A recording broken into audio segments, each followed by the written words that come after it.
Hey everybody, Doug here from 2 Plus Tough, hanging out with my good friend, the Cranky old Wargamer. How you doing? I'm doing great. How are you doing?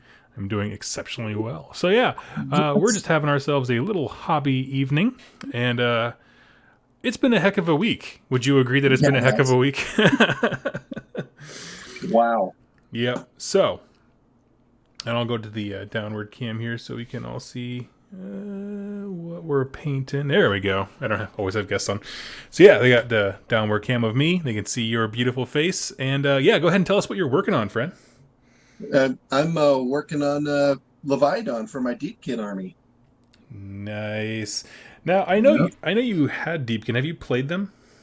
Oh yeah, I've played him a couple times on the Rerolling Ones channel, and a couple other games. But yeah, I love my fishy armies. I gotta say, Nice. um, I play a bunch of different weird war games, and one of them's kind of fish undersea related. And so when I saw the Deepkin, I was like, "That's my jam."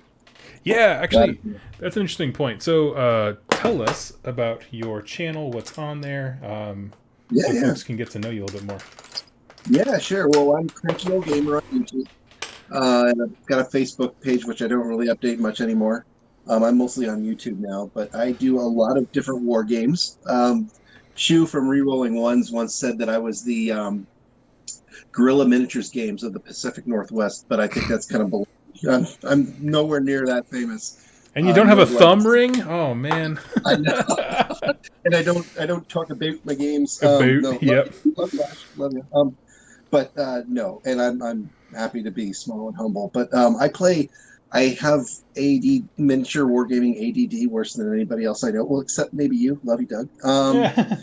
But, Well, I but I yeah, I was gonna say like, oh, mine's about armies, not like cross games. But this last year, I have been right, playing every game right. under the sun. So Yeah, that's fair. I play a lot of different war games, and one of the games that I play them well, I've done the most battle reports for is a game that you've never heard of called Deep Wars. mm-hmm. It's a kind of a Jules Verne science fantasy meets Cthulhu, sort of tactical Frostgrave level or like Necromunda gang level Yep. sized game. It's Deep Wars by Antimatter Games, and there's like the human faction and the Cthulhu faction, and there's all Mm-hmm. sorts of different factions in there. And I do battle reports for that. But I'm also into, gosh, I've done battle reports for Frostgrave, Horus Heresy, 40K. I think I only did one of those.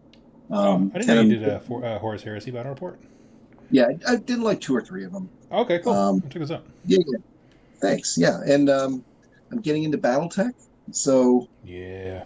I've got way too many interests. That's Yeah. my problem. That's all of us. That's all of us. Yeah, yeah. Let's see. Question in the chat, Doug. That palette is looking good. How thick is the paint layer?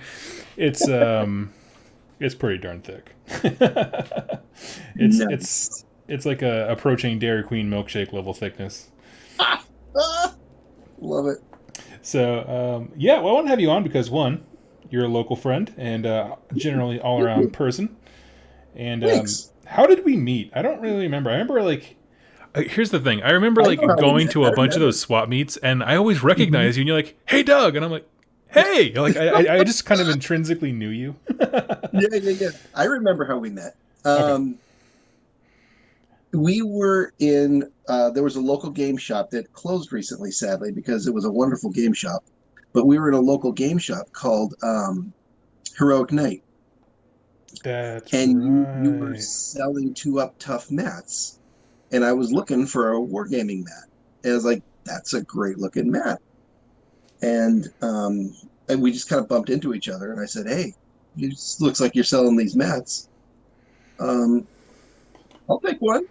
Yeah, yeah. So you went up to your trunk and you got one, and I don't know how we kind of stayed connected after that, but and then once I met the rest of the Rerolling Ones crew, I think that kind of solidified the whole thing. Yeah, And yeah. I'm not sure exactly the way I met Shu was I was interested in getting into AOS, and I just posted on a local Northwest Wargamers Facebook page. I said, "Hey, I don't know anything about AOS. I'm interested. Would anybody be willing to give me a tutorial game?"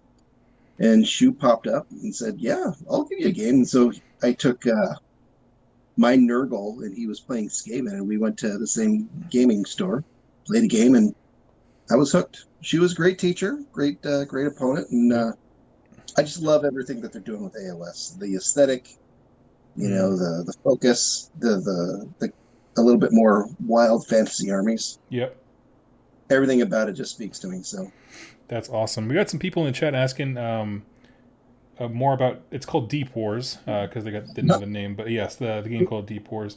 Very cool stuff. It is probably the coolest game I've never heard of. Yep. It's funny because a buddy of mine from high school, from junior high, actually kind of clued me into it, and he knows of my addiction to war games. And he says, "Well, I saw this wild game," and I immediately said, "Well, you can't just drop that. Yeah. Like now you got to tell me all about it." He says, "Well, there's fish, and there's there's these telepathic squids that shoot these lightning cannons, and there's submarines, and there's these giant armor-plated fish." And there's dragon men and just all sorts of science fantasy. Yeah, go to antimatter-games.com or look for Deep Wars, one word. And it is a kind of like I said, Jules Verne sort of. See, that's where it gets me. And that's when I first started watching stuff on your channel. I was like, "Oh, that's sick looking." I love it. It is the most beautiful war game that you've probably never heard of, and they've done multiple Kickstarters. And they a couple years ago they did a Kickstarter for a new faction of mermaids, and that is a very popular faction. Cool. And the beautiful models, and so they just keep humming along and cranking out stuff. It's fun. It's very it's pretty crunchy. Oh, is it? In terms of rules, yeah, a little bit. Not too crunchy, but there's some. And they've kind of got a role-playing game aspect to it. You can do campaigns and which I haven't really taken advantage of yet, but it's pretty fun. Right on. I should definitely come down and play with you because that's actually what really appeals to me with Necromunda is that it is that kind of almost like an RPG hybrid of miniature game where people advance and they have stories and that kind of stuff. Yep, exactly. Yeah, and you can, there's advancement tables, and you can get them different war gear and all that good stuff. And they've gone recently to more 3D printed type stuff. They've got a line of, if you're into that sort of thing, you can print your own miniatures and paint them up and plan and whatnot. That's right. Or did you got a 3D printer recently, didn't you? So once again, my hobby addiction catches up to me. I got to hop on this 3D printer craze. So I actually just ordered a 3D printer. Oh, okay. You just ordered it. Okay. Yeah. And I have no idea what I'm doing. Nope. It's all good. But I know I'm going to do it. Right. You're just like, well, I'll figure this out. Yeah, exactly. Look, it doesn't, it maybe intimidates me a little bit. I had an airbrush for about a year before I decided to start using it. Really? It literally sat there on my table. It's right there, sitting on my table. It literally sat there for a year. I was too intimidated to use it. And then my wife, God bless her, she doesn't do miniatures wargaming. She doesn't really understand it, but she appreciates the artistry that I put into it or that people put into it. And she appreciates it, but she doesn't get it. But she's like, "Greg, you've got this airbrush." And so she just went and bought a CK Studios class. Aww. For me. We took the whole family up there, up to Victoria, British Columbia, took the CK Studios airbrush class and learned all about airbrushing, completely demystified the whole thing. They didn't pay me. That's not a paid advertisement, sorry. Yeah. No, I've heard the same thing from everyone who's gone to their classes, just it just made it seem very not scary. Right. It's the one thing that the airbrushing itself didn't really quote unquote scare me. It was more like the cleaning and the maintenance. Yeah, actually, I was the exact same way. Yeah. It's look, I keep hearing about, I bent the needle or I did this or I did that. It's like, oh God, thanks for terrifying me, Yeah, no, I had the exact same thing. That's the only reason I have mine, and I've used it twice now. I just I got it at a weird time where I have a bunch of projects that I'm not ready to airbrush, so I don't have a whole lot of reason to use it this exact second. But anyway. I went over to Jack from Rolling Ones, and he let me use his for a little bit, and I was like, "Oh, this thing's not scary. I can figure this out." No, not at all. If Jack can figure it out, I know. Love you, Jack.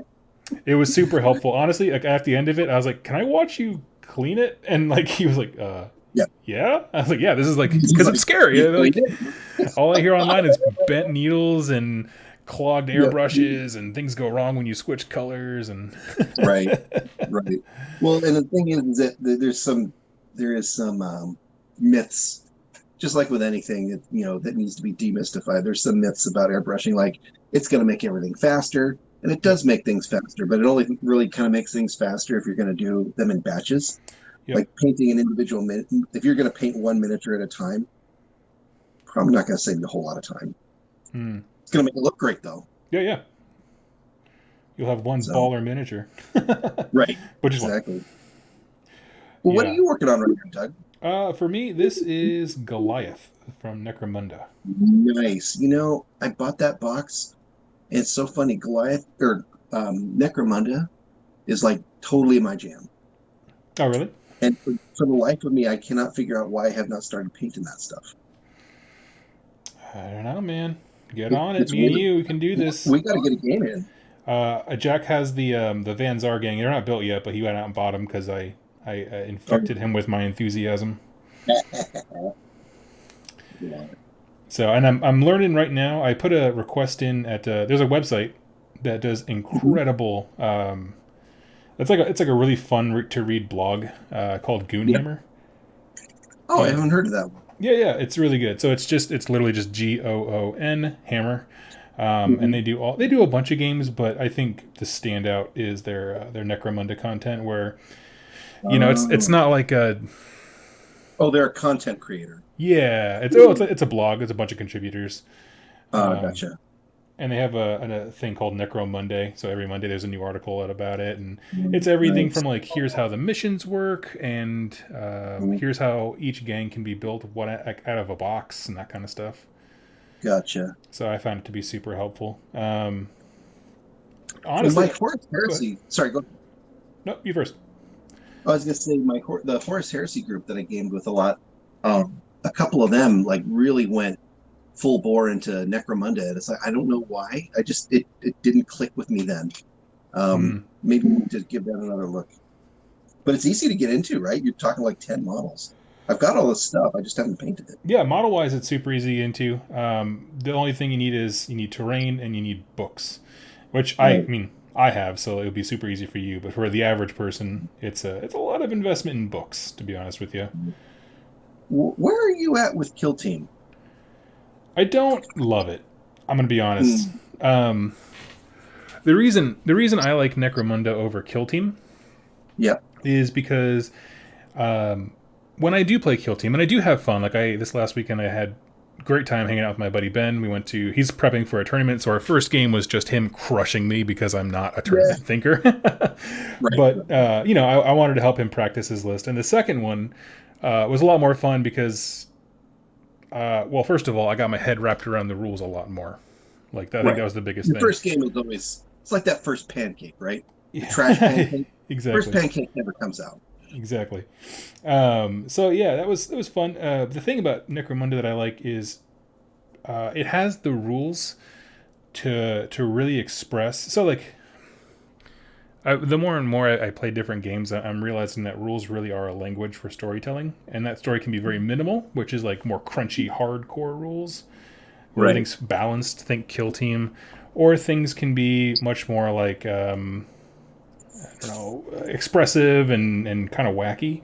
So, Hmm. for example, like in both Kill Team and Necromunda, the weapon called the Flamer exists. It's just a flamethrower. Hmm. But in Kill Team, it just does some damage and you're done. It's just a weapon with another profile. Whereas in Uh, Necromunda, you set people on fire and they have a right. chance of being caught on fire and they have to run around in circles and they can drop to the ground to try and stop, drop, and roll, but they might Right. not. It creates these It's super funny moments. right. There's a Uh, little bit more crunch to it, which kind of gives you a narrative moment, right? Is what I'm hearing you yeah, say. well, there's a lot more rules in Necromunda for sure. Um, but those rules allow you to tell a much more interesting story, I think. Yeah, yeah. And then the biggest thing, and I can't stress this enough, that I like is that in Necromunda, there's positive modifiers, which Ah, Right. Most Not of the everything's a games, penalty. yeah, because I have Gene Stealer Cult. Most of the games I was to shoot, I was hitting on fives if I was lucky, but most of the time sixes. Yeah. Ouch. And so that just fishing for sixes gets kind of lame real Yeah. quick when it's every weapon profile. Now, of course, if my guys got into melee, which is where Gene Stealer Colts are better in kill team, that was much better. I was looking for threes like that. Okay, I can handle this. Right. Right. Right. But you spin around a corner and a shotgun gets you a positive modifier because you're at point blank range in Necromunda. You're like, this is amazing. Blam! Exactly. So funny because, I'm going to date myself here a little bit, but Necromunda, I played the original Necromunda when it came out. God, when was that? Like 93, 95 ish, something early mid 90s. I believe it coincided with the Steam engine, but yes, go on. Yeah, back in my day, didn't have days. And we played the crap out of that. We played so much Necromunda. We played so much Mordheim. Oh, Mordheim, yeah. Yeah. Oh my God, we played an unholy amount of Necromunda at one time. And the conversion opportunities. That's one of the things that I really liked about it. Is like back in the day, played a lot of 40K, get a lot of conversion bits. I had beastmen with chainswords and plasma pistols and like Slanesh warriors from fantasy battles that I would convert into chaos, corrupted gangs, stuff like that. Just all kinds of narrative opportunity there. I'm sure you can do that now, but obviously have that conversation with your opponent. But that's the thing that really draws that to me. Is like it's smaller games, not quite so heavy an investment of time to get your gang up and running. Yep. Well, and it's not only is it less investment, but it's also more reward because you can make those crazy conversions. Like, right. In Necromunda, you can have a gang. So like these are Goliath, but I can devote them to like helping the cops, or I can make them turn chaos, or have a Gene Stealer cult infestation. So it's Goliaths with 3 arms and all this kinds of crazy stuff. I love that. That's awesome. Is there rules for that, or you're thinking more just kind of narratively flavor? Oh no, there's rules for it. Yeah, it's one of the campaign systems they have in the Book of Ruin. It's instead of being like gangs versus cops or gangs versus gangs, it's just called it's basically like order versus misrule type thing. Right. Whereas it's dang it, Doug! What are you doing here? Yeah, trying to get more people to play Necromunda with. Love it. It's funny what you said. I picked up on a comment you made a moment ago. Your guys were hitting on 5s or 6s. Yeah. And it's funny, like in AOS, like I had Nurgle. I have a 40K and Horus Heresy. The thing about demons that everyone obviously knows play these games, like you can play them in any of the systems, but yes, I remember the hit modifier or the hit, wasn't that great and whatnot. And then I go to Deepkin, I start collecting Deepkin and start painting them up. Hit on 3s, wound on 3s. I'm like, I can remember that. That is my favorite profile for a basic attack. Yep, 3/3. Because even just like mentally saying to yourself, okay, something's generally going to happen. You have upsets both ways, but something's going to happen. It just feels good. So bad. Yeah, like the beasts, what was it? Warherd? Yep. Like, they're hitting on 4s, wounding on 4s. Like, oh. I probably got that wrong, but I remember there was a game where I think it was either Shu or I can't remember was playing, and it's just like, oh man, they're just not connecting. That stat block is just harsh. Yeah, it was probably him and his Bulgor. Yeah, well, he has those fantastically painted and converted. Yeah, I think they're Bulgor. Yeah. The old fantasy battles Minotaurs. Minotaurs, yep. Yeah. So yeah, I get that. So yeah, I know. I want every game to feel like, to me, the perfect game is I do my cool thing, you do your cool thing, and then it comes down to like luck of dice. Right. Oh, and positioning and skill and whatnot. But it's not so much games that I can't stand are when I lose the game at list building. Like, look, I picked the thing because I thought it was cool, and there's lots of games that suffer this. It's very hard to balance a war game. I get that.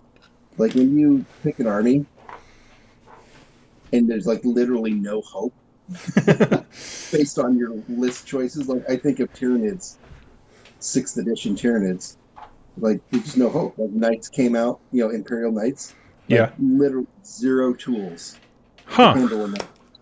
Literally zero tools. Oh, like they just didn't have like the AP or the multi-damage, that kind of stuff?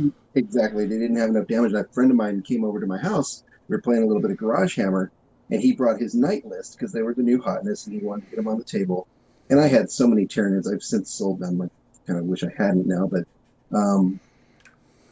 we played like 3 games of 40K in one day, and they only took like an hour each. It's like, okay, re-rack, it's turn 2, and there's no way, he's killed almost everything before they hit his line.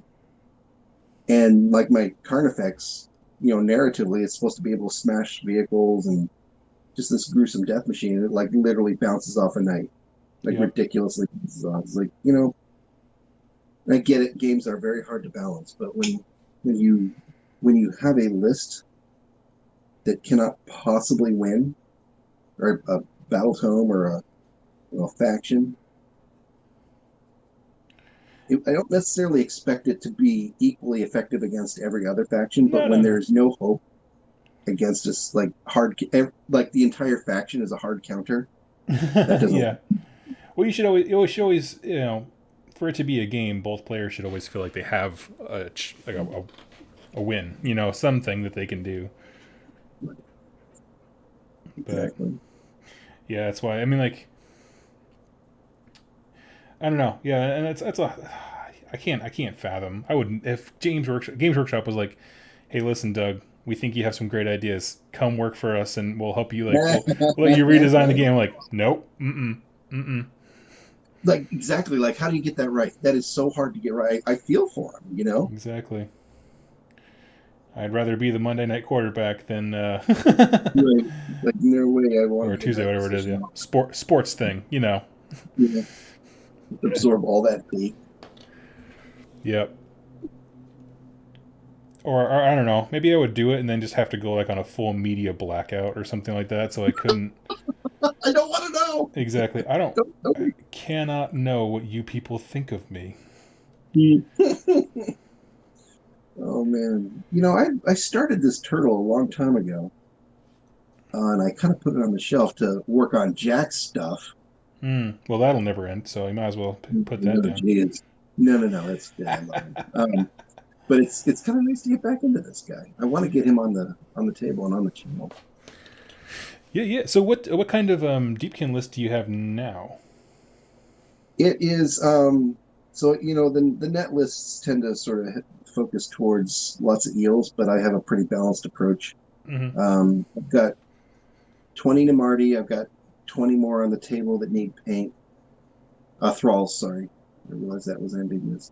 I've got 20 Thralls painted. I've got Volturnus. I love Volturnus. He is so good. He's a cool looking dude. And I bought that model before I really had the battle tome. And like, look, that guy just looks cool. That's the guy I want. I'm getting him. Yeah. So I painted him up, and it turns out he's actually a blender. Yep. So I'm not sad about that choice. We had a request if you could hold up your turtle just so people can see it one more time now that we're kind of in the chat more. But yeah, and he's one of those few instances where a character does exactly what it says on the tin it should do. Right.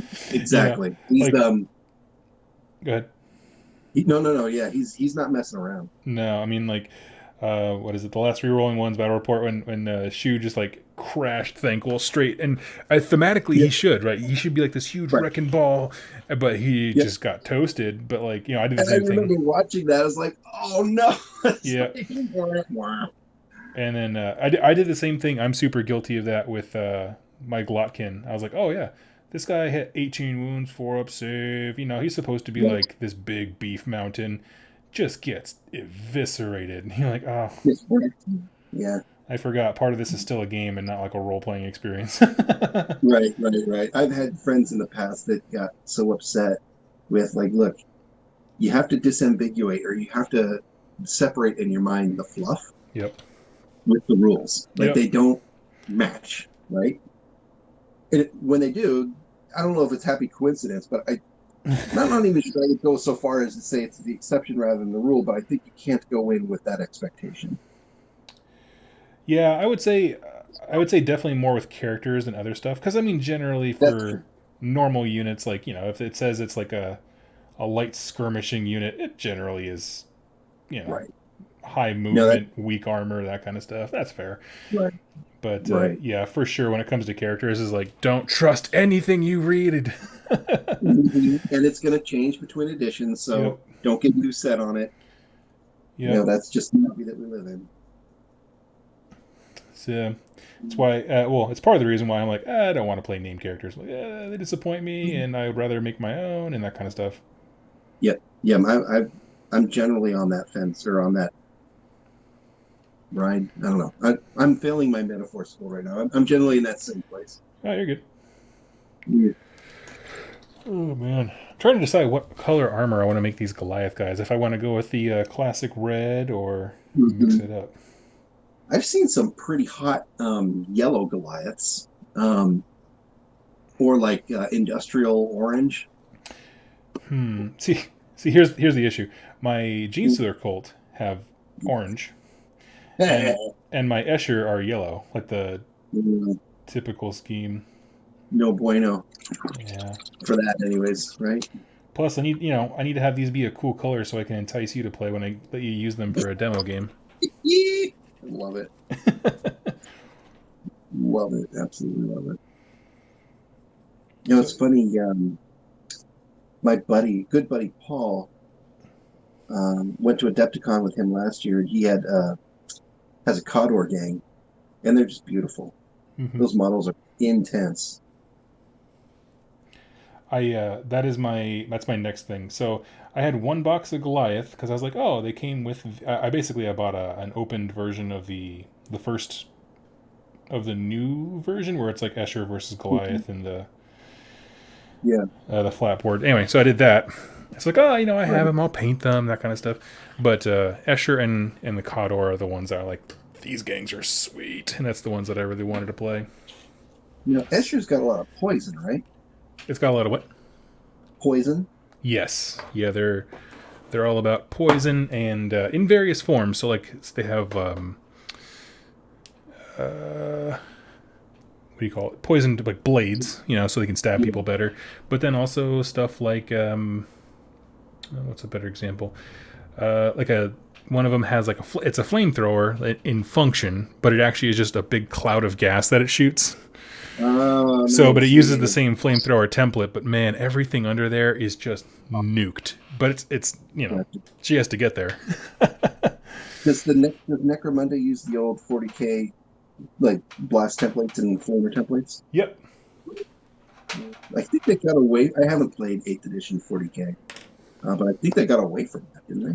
Yes. Yeah, they don't do that anymore. They kind of do the AOS thing where it's like instead of what used to be a template weapon would now be like it causes D3+1 mortal wounds or something like that. Right, right. And 40K 8th edition has the concept of mortal wounds, doesn't it? Yes, it does. A lot of took a lot of notes from AOS, so I gather. Yeah. Yeah, they made. Not a, They definitely did. no bad thing there, in my opinion. Nope. No. Nope. So, yeah, it's pretty cool. We have a question here. Yeah. Kenzie asks, question, thoughts on the Escher units revealed at Gamma? I'm not sure. So, have you seen those, Greg? No, I have not. Okay, basically, they're coming out with a box as like a supplement for Mhm. a lot of the gangs.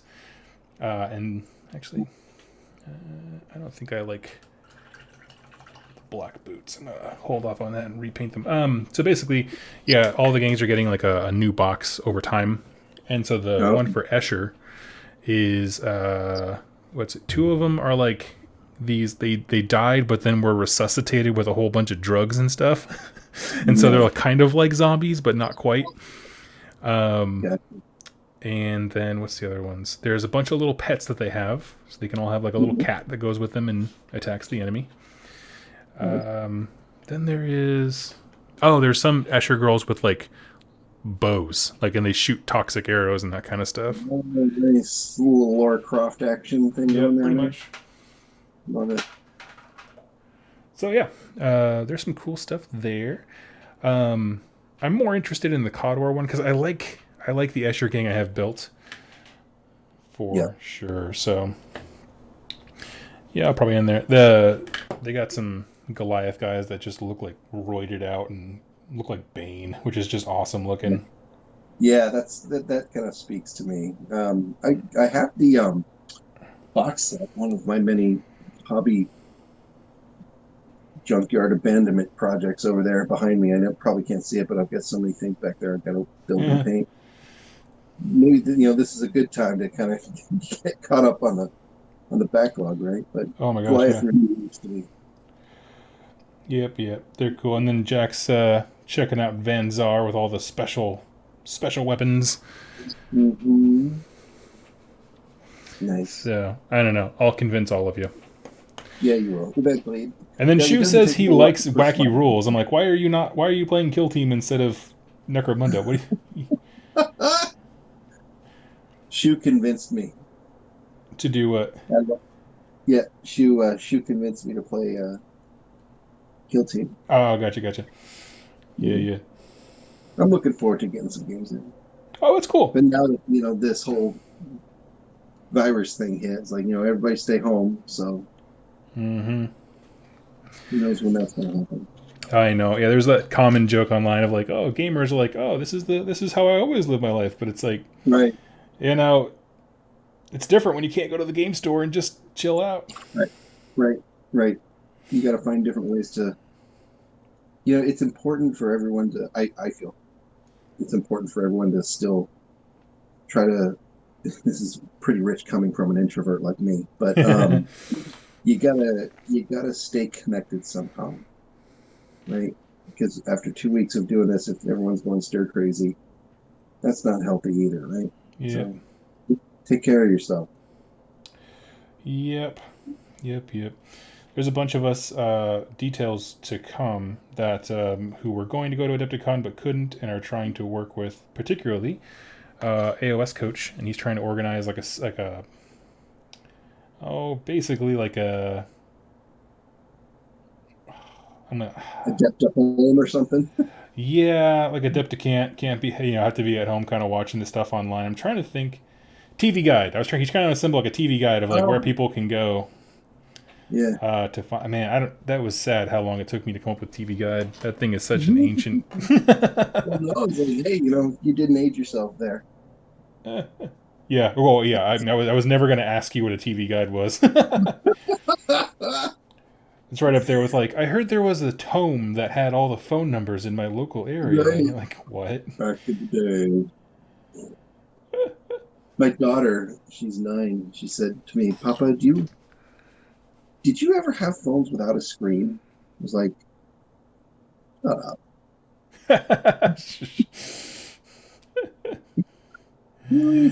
Oh man,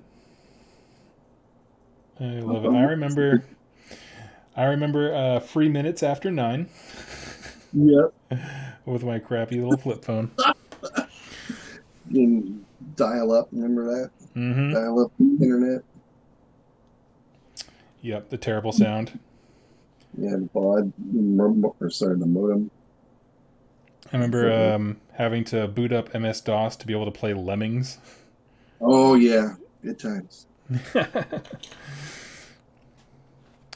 The days. Let's see. Brent says Greg has a fantastic Bane impression. Oh, do I? Well, now I need to hear it. Oh, I'll have to now I'm gonna have to try that. Like, what was it? I was wondering which part of you would break first. Your spirit or your body? I love it. I remember we went and saw that, my wife and I, at a drive-in theater in Iowa. Some guy just opens up his huge farmland and has a big projector screen and has like the drive-up speakers. And that movie was so difficult to understand because we could hear all of it except for Bane's dialogue, because Oh when it yeah, would yeah, go yeah. through the different car speakers, it would hit us at just like micro different times. And with how weird he Gotcha. enunciates everything, like Batman would be Yeah, talking, it would be that would be perfectly clear, frustrating. and then it pans over to Bane. He's like, "Brr, brr, brr." And you're like, what? That would be frustrating because he's got a lot of really good lines in that He'd movie. yeah. So we had to watch it again afterwards. I was like, I don't. Yeah. Okay. Yeah. Apparently, he said something like mean. Hmm. I He's guess got a this pretty guy's bad like the name. villain. Let's not stand on ceremony, Yep. Mr. Wayne. But Tom Hardy, he's amazing. I love Tom Hardy. He's the Yes, I beast. love him. Have you seen? Do you have Netflix? I do. Have you seen that show, Peaky Blinders? No, not yet. Is it good? It's good. It's pretty. It's a little violent if you're, if that doesn't bother you. I can handle it. Um, yeah, yeah, yeah. I don't want to assume, but Oh, yeah. he plays a. It's kind of a turn of the century. Guys come in Ireland, guys coming back from World War I, and how they kind of create this organized crime Oh, cool. family in Ireland. And Tom Hardy plays a character, and he's like this seedy underworld guy, and he is fantastic in everything. In my humble opinion, Yes. he's fantastic in everything he does. He's really good in that. Yep. Yep. Yeah, when they said like, "Oh, Bane's gonna be played by this one guy from Inception," I was like, "That guy?" Uh-huh. But now that I saw him, like, "Oh, this is Yeah, right. Because nobody he's else not could a have done big that." dude. Yeah. Well, physically, he's just not a big dude, right? Well, he But keeps he changing really. his weight. Yeah. He did an interview on like it wasn't Jay Leno, but something like that, where he was like, basically, there was one day he was like, "I can't pick up my own daughter, so I have to stop doing all these like crazy body transformations," because he would like Right. put on immense amounts of muscle and then just Yeah. he's not normally a jacked dude. Right. Exactly. Yep, yep. Yeah. He is yeah, he's really into his craft, and you got to respect that. Mm-hmm. But it takes a toll. Oh yeah, especially if you're doing crazy body changes like that. Up and down on the weight. So yeah, let's see.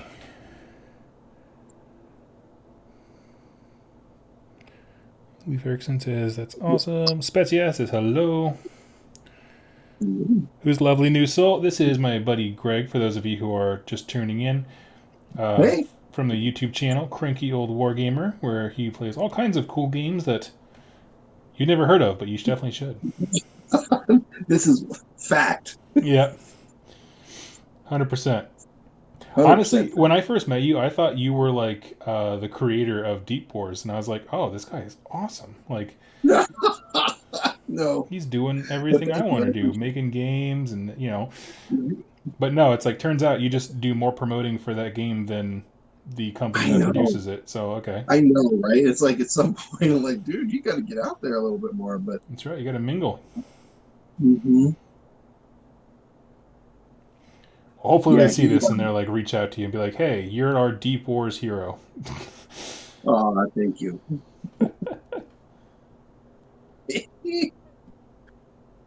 Not the hero. Was it the hero we deserve or the hero we need? Not the hero we deserve. Oh, your mic just went kind of wonky there. Oh, can you hear me? Yes, there we go.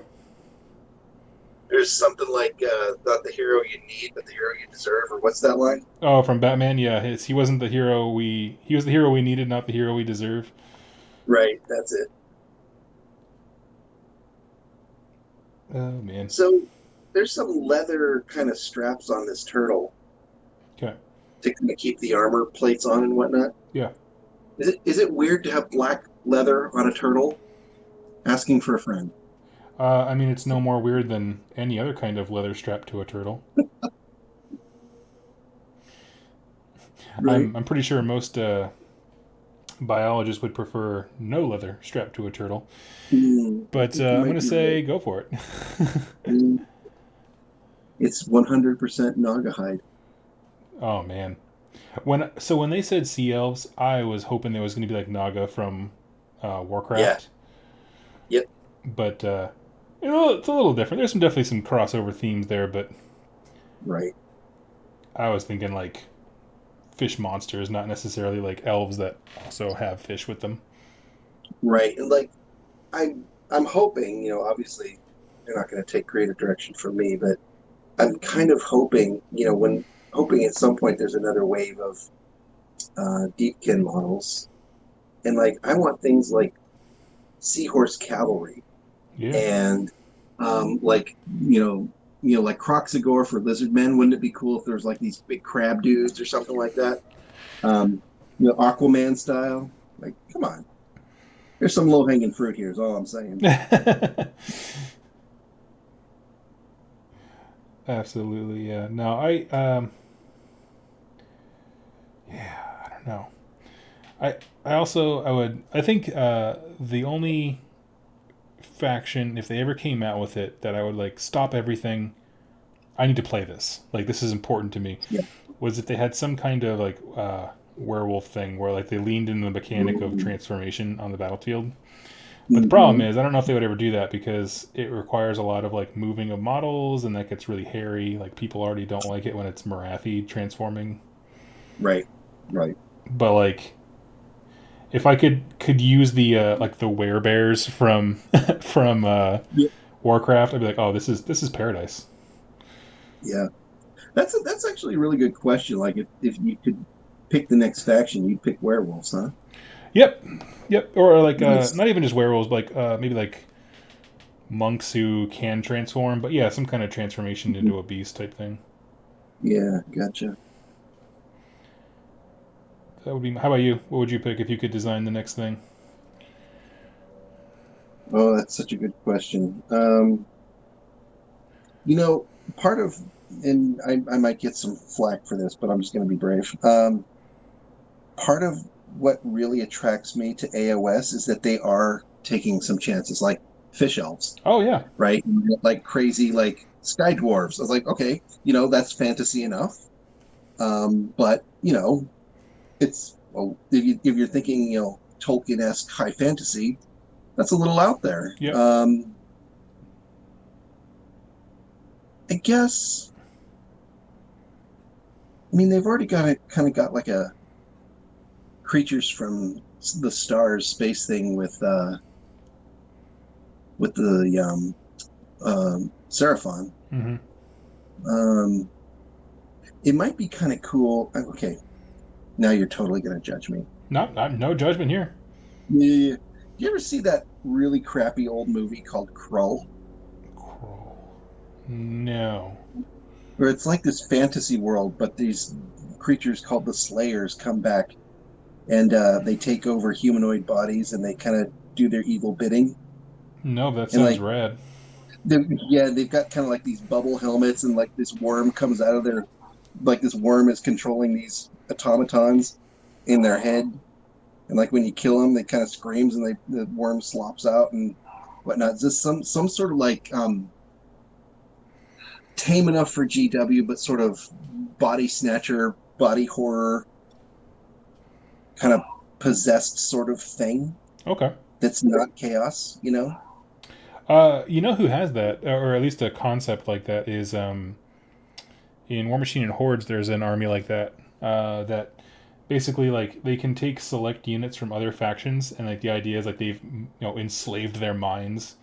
Yeah, like the mind slaver type of things. Yeah, Yeah. which I think is a. I mean, I don't think it was implemented like super fun ways in that game, but I think that concept, that core idea of like this faction is its own beast, but it also steals units from everything else is really cool. Exactly. Like you could have like a Skaven vermin lord that's taken over by one of these things, and like kind of like not like in 40K there's the Chaos Marine, right? There's the Marine and there's the Chaos Marine. Not Yes. quite like that ripped off, but like there are select units that kind of like a possessed version of them.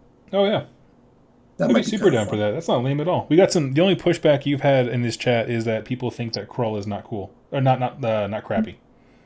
Oh, I say crappy lovingly because It's one of my favorite B movies. Oh, okay. We've got to talk about your favorite crappy B movies, but Krull is definitely one of them. I Ooh. love that movie. It's so bad. Like you think of the continuum, right? It's so bad that it's good, and it Yeah. circles through bad again and gets back to good. It's like it's that bad good. You know what I mean? And I need to check it out. Yeah, it's good in a really bad sort of way. Trying to think for me. Favorite crappy movies. I don't know if I would call it like crappy, but it didn't do super well. The Crazies, the remake, not the old one. I don't know that movie at all. Um, it's a horror movie about like a virus that makes people go insane, become murderous. Um, yeah. What else? As above, so down below. That was a very unappreciated one. Yeah. Have you seen that one? Yeah, I'm with you. I liked it. It was out there. I was like, oh, this is interesting. And at the end of it, I was like, this is probably the coolest thing ever. I love it. Yep. It's like I've Pandorum. got. Yep, that's another good bad one. Yeah. I mean, Dennis Quaid going crazy is just the best thing ever. I mean, right? Enemy Mine. That's a terrible movie. Which one? Enemy Mine. Louis Enemy. Gossett Jr. Quaid. So Oh bad. yes. Sorry, it took a second. I had to think about that. Yeah. Hmm. What else is there? Yeah, I'm kind of drawing a blank now. That's kind of pathetic. The original Total Recall movie with Arnold. All Yeah. those That's movies. that's a bad movie. That's really good because of how bad it is. Yep, super bad. Um. Man. I don't know. And then there's just some that are kind of outliers where it's like Jurassic Park 2 wasn't great, but it wasn't like bad. It wasn't like an embarrassment of film. But Right. I don't know. Well, there's a movie. I can't remember when this one was made. It's actually a French movie. Um, but it's called Brotherhood of the Wolf. Have you ever heard of that one? I have not. Man, that's a really. I thought it was good, but it's very niche. It's basically there's it's I want to say Renaissance, but I don't think it's Renaissance. It's French, kind of French Revolution era. Okay. Um, there's this monster stalking the land, and they can't figure out why all these people go missing. Um, but they find their bodies kind of torn up, Yeah.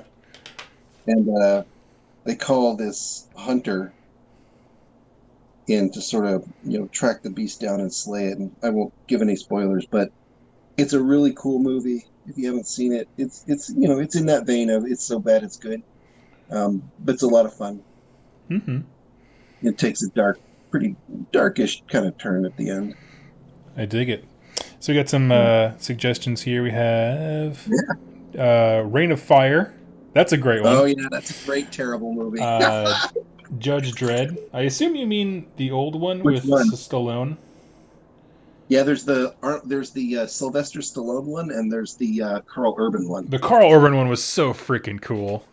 It was, and there was like Mama Lena Headey, Oh who yeah. played Cersei in Game of Thrones. Mm-hmm. He was awesome in that. Uh, what else am I thinking of? We have Rubber, movie about a killer tire. How I about dig it. Killer Clowns from Outer Space? Hmm. Oh, here we go. We get to I scrolled up a little bit. Starship Troopers. Oh, how could I forget Starship I know. Troopers? And my favorite, Joe, you win, The Last Starfighter. Oh Have you yes. seen that one? Oh yeah. Man, you're talking about my formative years, baby. That's my jam. Especially Starship Troopers. Oh man, how could I forget that one? Right. Would you like to know more? I do feel safer knowing that Doogie Howser is the top scientist in the military. Like that does actually reassure me. Yes. I love it when they're in that base and they're getting surrounded. and Michael Ironside sticks his like mechanical fingers in that hole in that dude's head, Mm-hmm. and he turns and he looked at the camera. And they sucked out his brain. It's just like this deadpan face. It's like it does not get any better than that. It's so over the top. I love it. Let's see. We actually played the theme of The Last Starter Fighter for a band show. Awesome. Oh wow! Good to know it's still around. That's amazing. And you know what? I don't remember where I heard this, and maybe I was dreaming, but I thought they were doing a remake of The Last Starfighter. Oh, probably. When's the last time we had an original thing? I know. Can we talk about remakes for a minute? Go for it. Rant away. Sound off in the comments, baby. Is there a remake that's better than the original? Ooh. I would say that the Dread one is better than the Sylvester Stallone one, but it's also it's not like it's based off a comic. So all they had to do was go back to the source material instead of 80s cocaine benders. So that's not. It's a different movie, right? Yeah. Guyver. We have. I have never seen Guyver. Nor have I, but I know what it is, but I've never seen it, which is surprising because that's totally my jam. We have Spezia saying any live-action Disney remake from the 90s is completely unnecessary. Agreed. I hate them all. Can we just stop? How do we make more money? Why don't we just sell the same thing we sold 15 years ago? Yeah. And my feeling is it's not like I'm worried about it ruining my childhood. Like if a movie has the power to ruin your childhood, then there's something else going on. But you know what I mean. But it's like you just offended so many Star Wars fans right now. You have no idea. I know, right? And like, hey, I grew up with the original Star Wars movies, and I'm not a huge fan of the new stuff. But that's just me. But where was I going with that? God, I can't even remember. It's all good. Someone said like basically any Marvel movie, because the ones in the early years before they had, I think a lot of it was just the capacity to do the special effects. Yeah, there was an early Captain America movie. That's spot on. That's a good one. That Captain America movie was not good. So we're not listing off bad movies. We're talking about remakes that were better than the original. Because someone said Super Mario Brothers, and I'm gonna go out and say that it can't be any better. You cannot improve that movie. What's his name? Not Haskins. Was it Haskins? Yeah, Haskins. Yeah. Yeah. I mean, come on. It does not get better than that. Oh, speaking of movies that aren't really that great but we love, is Who Framed Roger Rabbit. There's another Haskins. Yeah. Yeah. That's a good one. Oh, easy. Oh my gosh. Let's see. But yeah, so these are awesome. Let's see. I had Dennis Hopper as King Koopa action figure. Nice. What's that? I'm not picking up the reference. Oh, that's from Mario. It's King Koopa. Oh, gotcha. Derp. Right. My brain was somewhere else. Dennis Hopper. Okay. Did you know Who Framed Roger Rabbit is based on a book? I did not. I did not know that either. Learn something new every day. So, let me ask you this. What events were you going to go to at Adepticon? As we all collectively pour one out for Bacon. Yeah, what a heartbreak. I mean, understandable. We did the right thing, I think. Yep. It only took the state of Illinois shutting them down for them to choose to do the right thing. Hey-o! I was like, look, I was looking at that. It's like, I know they haven't made a decision. I know. It's only a matter of time. Like, come on, guys. The morning of, I was like, I'm not going to go. And I made that post, and people were like, you're a great young man for not going because you're thinking of people with compromised, because I work with the elderly, because you're thinking of people with, compromised systems. And then they came out later that day, and were like, yeah, we can't do this. And I was like, yes. I got my brownie points before they shut it down. Like, we know. Thanks for catching up. Um, yeah. Um, I was gonna play the Age of Sigmar tournament, Okay, cool. and The big grand tournament, like the big one. yeah, there was like it was basically doubles. I don't think they called it a doubles, but there was a four. That was the team tournament, Yeah. Okay. It's right. and You were going to be on a I team wanted, with Shu and Brent and Jack, who was signed up to play way too much Age of Sigmar. yep, that's the one. And I wanted to try to get some BattleTech in. And okay, another game that I play. Um, I wanted to do some battle reports for it, but I filmed one, but we just never got another game in. Hmm. Um, DC superheroes. DC. Okay, so I've heard a lot about Marvel Crisis Protocol. How is the Hmm. DC game? How So is it?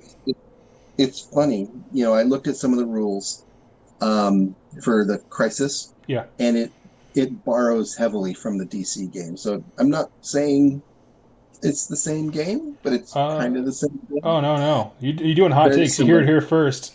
Yeah. Atomic Games that made Crisis Protocol direct ripoff. No, I don't know that I would say that, but it seemed from looking at the cards and looking at some of the rules, I think there's a lot of similarities. But Mm-hmm. I have not played Crisis Protocol, um, but the DC Universe miniatures game by Night Models, some of the most gorgeous models you're going to find Oh out really? there. Amazing sculpt. If you're into superheroes, go check that out. They just did a republish of their rules. But I love that game. And that game is probably the best rule set, or the rule set that I enjoy the most. It's such a Really? good rule. Now Yeah, it's really good. let me ask you this: does it have what I'm going to call goons, just like no Yes. named people? Yep. See, Well, I wouldn't say that it's got no named people, but it's got everything from like the Batman level street thug all the yes, way up to Superman, okay, right? yeah, yeah, yeah. I mean, so there are named characters, but there's also like your everyday Yeah. robbers that And actually, Batman beats up. I'll take that back. There are, well, in the DC superheroes game, so actually, Night Models, Knight, like medieval Knight, Night Models makes two different games. Okay, One is a Batman miniatures game, and one is the DC superheroes game. They okay, used to make a Marvel superheroes game, but they lost the license. And I think, obviously, it got picked up by uh, Atomic Mass Games, right? mm-hmm. Um, but the DC Universe game has all the superheroes, like the metahumans. Yep, And doesn't, I don't know if it's got rules for all of the street level thugs. Like in the Batman miniatures game is more Batman and down, right? Like okay, the power level of the guys in that, or the miniatures in that yeah, yeah, is kind of around Batman power level is about as high as they go. okay, You can play Superman in that game, but I think it's a little bit more uncommon. It's a little bit harder to get that kind of hero in your list. okay. Um, but the DC superheroes game is, Superman is not the toughest thing in that game. It goes all the way up to Dark Side. I've got the Dark Side miniature. I've got the Doomsday. If you're into DC superheroes, it's basically got everything you might expect. So my thing with Marvel Crisis Protocol is that Mm. every single person is a named character and like a big one. You know what I mean? Like they're all this, and so I wouldn't mind it so much if it was like Batman versus, for example, I'm just pulling this out of the air, like the Riddler and some thugs. Right. Right? I'd be like, okay, we're telling a story, and this is the kind of story that happens in a lot of those books. But when it's like Iron Man punching Spider Man punching Thor, Right. you know what I mean? Where it's all of them are named, like, I feel like none of them are special now. Right. Yeah, it's a game of all special characters. No, and the DC superheroes game is much like that. But um, yeah, I think the thing about the DC game is that if you play like a street level thug, it all depends. You got to play the mission too, right? So, like, if you're taking a street level thug and you're running up to try to punch Superman in the face, Oh yeah, you're gonna have a bad day, exactly. right? So use them wisely, and they might score you points in the mission. But the thing that I like about the DC Superheroes game is that we were talking about this earlier, how the models behave like you would expect them to Yeah, on the tabletop. DC Superheroes is a lot like that. Superman acts exactly like you would expect him. he's a demigod. He's basically a demigod. He can pick up buildings and throw them. There's rules for that. He can pick up trucks and throw them. He can pick up people and smash them onto the ground. Wonder Woman does exactly what you would expect she does. Mm. And it's just a heck of a lot of fun. Okay. And it doesn't hurt. The models are gorgeous. I'll check it out. There's a local guy who modified the rules somehow to use Transformers toys. I don't know if you've seen that in the Pacific Northwest. No, that's the guy that I play DC Superheroes with. Oh, awesome. Same dude. I was like, man, I'll check out some Transformer toys. Yeah. Yeah, he's a great guy. I love him to pieces. He did kind of a mod of it, and again, ADD. I picked up some models for Teenage Mutant Ninja Turtles. And I'm gonna make some cards for them to play in that game. That's so cool. Yeah. Because you hear people talking about like, well, you can make your own custom house rules, and you'll get people online who scoff at that kind of stuff because to make it a GW equivalent, match play is the only way to play. But it's like, no, right. I mean, people are doing that. You know what I mean? Like, people do take these cool things and make stories. It doesn't have to be as hardcore of a narrative game as like Necromunda or Mordheim or Warcry, for that matter. Right. And it's have the conversation with the people that you want to play. Like, look, at the end of the day, I just want to roll dice and have fun with cool people. Mm-hmm. That's all. Like, if you want to mod something, cool. We have that conversation before we start, setting up. Like, oh, for sure. Yep. Let's see. Someone says I'd be extra down for a what is it? Oh, for a Gundam minis game. Spencer, you should check out. I will try to find the link for it, but there was going to be a guy running basically a demo of a rule set he came up with. I think he calls it Gundam 40K or something like that. Mobile Suit 40K. Yeah. I know that there's a Facebook group called Adepta Cant 2020. Where that was I just saw it today, actually. That's why I jumped on that before my mind skipped. But, that would be really cool. And it's so funny. We live in a time when, if you want a miniatures game, we are spoiled for choice. For goodness sakes, I play a game with prehistoric fish. Yep. If you want it, it's probably out there. I'm going to go ahead and say Jules Verne is kind of one of the more niche aesthetics. Yes. I think that's a fair thing to say, right? Yep. No, you're absolutely right. I mean, this is the with. I'm loath to say thanks to Kickstarter, but the truth is it's unlocked a lot of stuff. It has negative downsides too, but sure, for sure. So does everything. It's funny because I was recently looking at a Kickstarter. I used to play a lot of War Machine and Hordes. Well, actually, I bought a bunch of Hordes, but Privateer Press has come out with a new game called Warcaster, which is sort of like, I'm gonna use words that I don't exactly mean, but it's basically the 40K. You can think of Games Workshop. It's fantasy versus sci-fi. It's basically Privateer Press's sci-fi version of the same game. And I looked at it and I'm like, I'm just gonna pass because I've already got too many games that I don't play enough anyways. Yep. But it's great. And say what you will, an established company like Privateer Press putting out a Kickstarter, is that a good decision on their part? I think it actually tells us sadly, it tells a story like, the established company like Privateer Press having to put out a Kickstarter. Does that mean that they've got confidence in that product?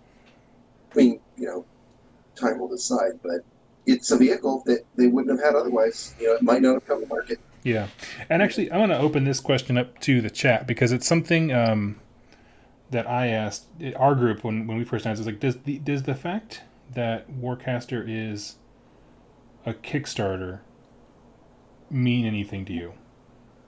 Yeah, what's the impact to you as a potential buyer, you mean? Mm-hmm. Into that game? Yeah, I don't know. I just like, for some reason to me, I don't really hear about any companies, games, or products that were started on Kickstarter once the Kickstarter has ended. Mm. You know what I mean? Yeah. Where it's like they make all their initial sales there, but then the game just kind of falls by the wayside, and a lot of that's because if you don't do Kickstarter right, you end up losing money when taxes come around because of the way that the year end works and that kind of stuff. Like it's happened multiple times to people. Right. You're not wrong. I mean, and there's a couple challenges with Kickstarter, like we've seen, and I've backed a couple games on Kickstarter, and I've seen people get pretty upset. Like if your product hits retail before the backers get their stuff, it's like, okay, well, thanks, I funded all your enjoyment of these miniatures before I get a chance to enjoy them. I mean, I get that, but that's a reality. These companies are small. Mm-hmm. That is a real possibility. They can't afford to not do that. Yeah.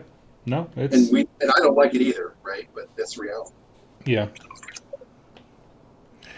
Yeah. I don't know. It's hard because on the other hand, I can see it's like, okay, well, the economy the world is changing to the point where it's like there are better ways to fund products rather than, the old school way of just we have to come up with a couple grand to be able to start kind of thing. Which like that's cool. I'm down with that.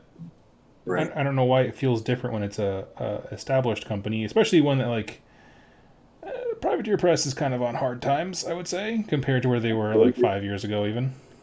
I would agree. So, and I don't want to dwell too much on that, but like it I don't know why it feels different for like a nobody company versus them. It does feel different. I think I think that's a legitimate feeling.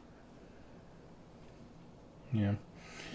I don't blame them for doing that, but at the same time, I also don't have to invest. Right? Yep. And that like, so I just kind of like showing behind the curtain here. I reached out to them because like Privateer Press is about 7 miles from my house. Yep. And I was like, hey, I know you guys are launching this. I would love to cover some lore. If you guys have any, so maybe I can help like get people excited because I've heard people talking about the rich lore of War Machine and Hordes, but like you can't find it. It's completely inaccessible because of the way they distributed it. And so I was like, we're starting over. This is a new chapter. You guys can do something different. Like, let me help. And basically what it comes down to is they're still developing it even as they're starting the game. Sure. They're like, there's an immense amount of world building that we're still doing. And it's like, man, that's cool. But that also means like I'm not really excited right now because you don't know what's going on. Right. And, Wargamers, I mean, look at the success of your channel. Wargamers are extremely excited about lore. Mm-hmm. People play these games as an escape. Oh, sure. Well, and it gives you context for the models, too. Like, right. They want that. Totally. And, like, look, to me, it's like if I were a game creator, knock yourself out, man. That's free advertising. If I'm looking at it solely from a business perspective, right? Free advertising, man. Yep, pretty much. So yeah, in the chat, if you are a game creator, reach out to me. And that kind of stuff where it's like, but then it gets harder when it's like games that have intellectual properties that they don't own. Like, I'm not going to do a lore video for Marvel Crisis Protocol because me and the other 10 million nerds with comic book channels, like, I'm not going to compete on that level. I have a shallow version of fame within Age of Sigmar community, but the second I leave Games Workshop IP, I'm like nobody. Yeah. Well, you're batting better than me, Well, partner. Don't and feel like bad. the amount of nerds that go like, actually, with Games Workshop history stuff because they remember a Black Library book from 5 years ago, Right. versus the guys who are like, I was born when Stan Lee wrote, this line. You're Right. like, oh my god. All right. Okay. All right. Okay, Boomer. Yep, pretty much. Let's see. Boss Fight Studio and Four Horsemen starting Kickstarter. I have never heard of them. What's that about? I don't know.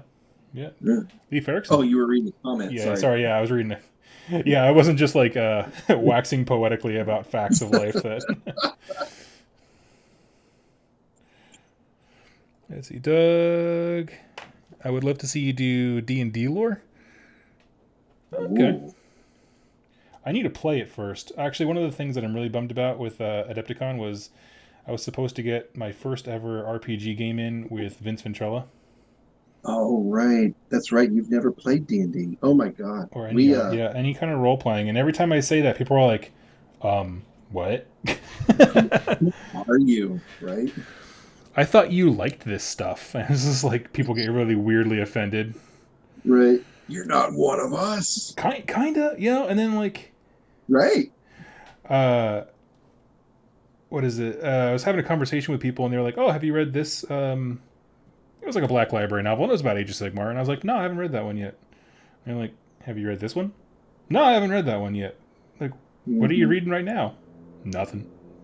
It's like technically I'm reading about the Mothman from West Virginia. Nice. That's it's funny, like the persona that kind of gets created for you, right? Mm-hmm. Yeah, well, it's like people assume like, "Oh, you're the lore guy." It's like, no, I'm the conversation starter Right, because I can't keep up, nor do I want to keep up with all the stuff that they got going on. right. Totally. That's actually kind of funny. I guess I've experienced that myself in maybe more limited way, but like I ran a Deep Wars event at Adepticon last year, Yeah. and it was great fun. Everybody had a good time. Yada yada. But if you watch my battle reports, you might think that I'm like some kind of rules maestro on Deep Wars. And I'm like, you know what? I have the hardest time remembering some of those rules, and in between the turns, we have to like, look. I need to remember this thing or that thing. It's like people are asking me rules questions. I'm like, oh my god, I don't know. But actually, I feel like I did pretty well. But I had this fear of like, okay, someone's going to ask me some rules questions, and I'm going to look like the idiot that just doesn't know how to play the game, and somehow they question whether or not we're playing the game correctly. Yep. You do what every other TO does. You know the trick? What's that? You stand there, you look down, you kind of put your hand over your mouth, you go, as they're kind of explaining the problem, and then you put on your bravest face and you try to act like the most confident version of yourself, and you go, "This is how it's done," and then you walk away, and you don't hear anything, like no protests, nothing. You just, this is it. Just pick one. This is the way. I love that. That's fantastic. Let's see. Got some questions here. Jack says, "I thought Doug was the master of AOS until I played him the first time." Yeah. He Jack kicked my teeth in because he he was moving at one speed that game, which is to steal, kill, and destroy. Jack is a very good player. The thing that I love, not to gush about Jack, but he's a really great player. But he's also really cool about it. Like he's not like you think of that Wargamer sometimes that they're good and they know it. He's legit like a cool guy. Right? Can you try moving your mic around again? I'm not sure what happened. Can you hear me now? Not really well. How about now? Nope. Kind of sounds like you're talking through a tin can.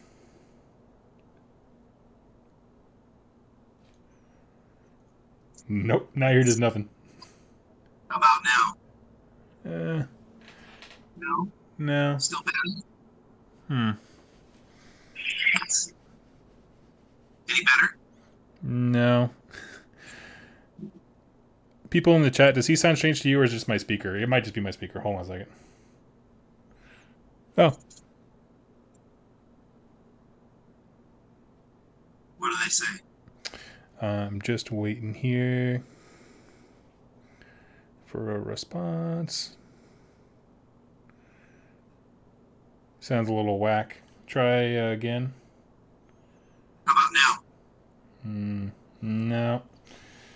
Do you have a like an external mic, like a headset? I can go get one. If you wouldn't mind, because I can barely hear you. All right, let me go see what I can do. All right, take your time. There's no rush. I'm just going to chat idly. So yeah, that's awesome. I didn't realize he was organizing events at Adepticon. I feel like that's my next achievement in life. Is like I want to host some kind of seminar event, something at a major convention.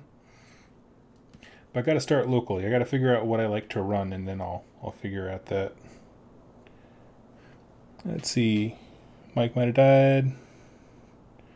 Sounds like he has the gain all the way up. I don't know. He's gonna go get a headset. Yeah, he does working remotely a lot, so I'm sure he has something for that. But yeah, any better?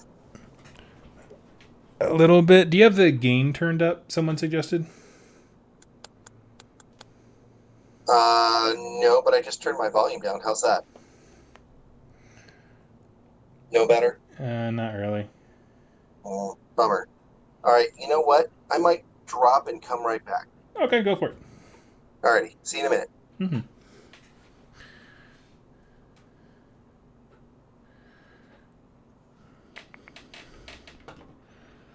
Okay, I'm just gonna sit here and wait for him real quick, and then we'll hop back into this. Sorry about this, everybody. That's alright. It happens. That's why this isn't the hard-hitting news show. I'm trying to figure out exactly how I want these guys to look. So basically what I decided to go for with this Goliath thing is I'm going to do all the armor in silver and then basically pick a contrast paint. I might go back with red. Hey, any better? That's much better. All right. Yay. Sweet. So yeah, and I'll go back over with a contrast paint and pick out my color. Have you tried that with contrast? Me? Yes. I'm sorry. Did you hear what I said? No, you asked me if I tried contrast before? Oh, no. So basically what I'm doing with this guy is I'm going to do all the armor bits in metal, like a lead belcher, and then go back over that with a contrast paint because it makes it like a metallic version of that color. Right. I've heard that's really good. It looks rad. Nice. Oh, that turtle's looking sweet, dude. Yeah. All right, I'm falling in love with this turtle. I got to get it done now. Yeah, don't let Jack dissuade you with any of his stuff. He's like, oh, sorry, Jack, your Chaos Knights are going to have to wait a little bit. But I'm just 5 Chaos Knights away from being able to put this on the channel. Oh, but I'm just 3 Celestant Primes away from putting this on the channel. Right. I just finished his Star Drake. Yep. And I feel a little bit bad. It took me a little longer than I hoped or dreamed, but I think it turned out okay. Yeah, I'm just, this is why I don't do commissions for people, because I also feel that way sometimes, but then I remind myself it's infinitely faster than he would have done it himself. Like, and that's not a slight against Jack. He's a great painter. No, he is. Yeah, very much so. But what I mean is, like, the amount of time, because he's doing a Herd Econom right now, I think. Right. It just, it just doubles the workload. Right. Well, and it's like, I like the mission of being able to get more stuff on the channel. So if it supports the Rerolling Ones crew to get the cool stuff out on the table, then I'm all for that. But see, that's my problem. That's why I keep selling armies to them. Nah. Where I'm like, I have this mental safety net of like, hey, you know what? Even if I don't like this, I could just sell it to those guys. Yeah. That's not good. That's not healthy. That's not right. Let's see. What responsible soul let Jack have a Star Drake? He got it all on his own volition. Yep. And What's funny? Go ahead. It's it's so funny. There's a story behind that. Actually, I'm going to confess something here. I probably shouldn't be confessing, but I was in stop and go traffic on the way home from work one day, and I had one of your hobby hangs on my phone playing. I wasn't looking at it, but I could hear it playing. And you guys were talking about how you had all this stuff in your closet of shame, and Jack was saying, "Oh, I've got Archeon. It's in the box," and then all that stuff. And so when I got home, I texted Jack, and I said, "Hey, you've got an Archeon?" He says, "Yeah." And we kind of only knew each other a little bit at that point. I said, "You got an Archeon?" He says, "Yeah." Well, I would always wanted to paint that model. I said, "Would you consider letting me paint it for you?" And he's like, "Yeah." So that's how Archeon came to be painted. He's trying to make it sound like, oh man, Greg, I really like that model. I was going to paint it next week. You really breaking my balls here, man. Yep. Oh, that's awesome. I'm kind of doing that with his Cities of Sigmar stuff because he has so much that I know that if I owned that much, it would stress me out with how much painting there is to do. I would actually love to see his Closet of Shame. You mean the Kent Games Workshop of Shame that he has going on, or whatever he lives in? Yes. Yeah. Kent Games Workshop's got nothing on him. Exactly. Oh, that's right. There is an actual Games Workshop down there. Yep. I love it. Let's see. Kinsey said she's definitely one of those people who's like, "You have that model? Let me paint it for you." Well, yeah, which is awesome. Right. I don't know what it is. I stopped doing commissions because if I'm hot on a model, I want to paint it, I love it, but the second that switch turns, it becomes agony. I'm really hard. I've literally paid people to be like, "Hey, listen, I can't do this. Here's your model back. I'll throw you $20 just to help you along with getting another commission painter, and because I was just gonna do it for free." But then my spirit broke, and I was like, I can't handle this. Yeah. Well, you can get into a position where you're overcommitted, and then life happens, right? Work gets busy or family gets busy, and it's at the end of the day, these are toy soldiers. Yep, it's true. So yeah, it's why I don't do commissions, but I do help friends. So that's why I've been helping out Jack. Yeah. And then I just just buy me this thing. We'll call it even. I don't actually charge money. Right. Well, that's kind of where I'm at. It's I do most of my commissions just for, just give me this model because I like that one. Yep. Yep. That's the best kind of stuff. Let's see. Jack is very understanding. He never pressures me. Sorry, go ahead. He does all the time, but it's always in jest. Yeah. I remember when he had you had the Slanesh stuff. He was super chomping at the bit to get that. I bet. and then the rules came out, and then I don't know. I was the most bad I've ever felt for Jack, where it just didn't seem fun because it was so suffocatingly good. Yeah, that's how I'm going to word that. Yeah, that is one of the rules that I like to live by as a wargamer. Is that you kind of need to sort of intentionally own the other person's fun. Yep, I agree. And when winning or losing the game at list building, with Slanesh, I've never played against them, but I've seen them played on the channel, the Rerollings One's channel, and I've seen other battle reports with them. They're just wow, that was not fun.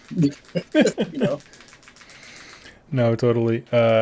That's the thing, yeah. And I put up a post a while back, and I don't think folks understood what I was saying, but I basically just said hey, there's no such thing as every game can be balanced as long as we all put our opponent's fun ahead of our own. Right. And the way that it was received is people commenting like, yeah, we'll try that when it's, you know, I think Flesh Eater Quartz was the flavor of the day back then. You know, try saying that when there's like a Flesh Eater Quart, blah, blah, blah. It's like, no. I'm just saying, if you're having a good game with your buddy and you put their time and their value ahead of your own, you won't do the thing that like destroys your fun. Like, you will do the fun thing instead. Right. And there's something to be said for, well, if you don't know the army's power level, and you can't really assess that necessarily just by looking at the rules, but if you smash your buddy when you're playing a game, because you don't either really know the rules, that's one thing. But if you're totally, yeah. And yeah, there's a lot of room for error with that one of just, you know, right, learning an army. But I just mean, like, if we just focus on making sure that everybody has fun rather than just you at list building, it's, yeah. 100%. It's funny. It's just like, you know, we're playing with plastic soldiers. We can't. We can't. No, Greg. This is an incredibly important game, and I have staked my self-esteem on it. So right. Oh my gosh. And look, hey man, I've gotten hot in some games occasionally. Like, okay, this isn't working for me. I'm tilting. You know, I'm not having fun, and you know, I need to own that too. But it's like, look, at Adepticon, no, at LV, I went to LVO several years ago, and I was playing Horus Heresy. Mm-hmm.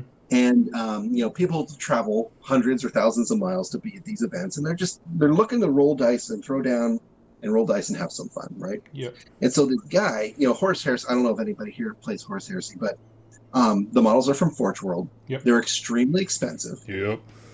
There's a lot of them. Yep. And you go look at hobby pages for Horus Heresy, and the amount of detail and intensity that people put into the hobby for Horus Heresy it's incredible. It was honestly my favorite room when I went to Nova. I spent more time enjoying the models and the artistry of the Horus Heresy guys than any other game. Right. And so I'm playing this game against this guy. I can't remember. I think he was from Colorado, or I can't remember. Doesn't matter. But he had this Blood Angels list. And he brought a Falchion super heavy tank, which is this giant tank. It's like $150 at Forge World, at least. And it painted up. His army was beautiful, it was wonderful, and all that good stuff. Like, you're spending a lot of money and time to be there. You want to have some fun, right? And so he moves his tank up, and the range of the big gun, it's this giant gun that kills everything around it for it's a 7-inch pie plate. I forget exactly what it does, but it's this giant gun of doom, right? And its range is 24 inches. And my big Death Star unit, or big unit of these possessed Space Marines, I was playing Word Bearers. He measured he's going to shoot. He measures range. And it's 24.5 inches. And he's like, I've not gotten a single shot off that's worth anything in this game, you know, today with this tank at all. I was like, dude, just move your tank forward a half an inch. Yeah. You know, it's like, just blow my guys up. Right? So it's like, you know, I think I hope he appreciated that, but it's like, look. Oh, I'm sure he did.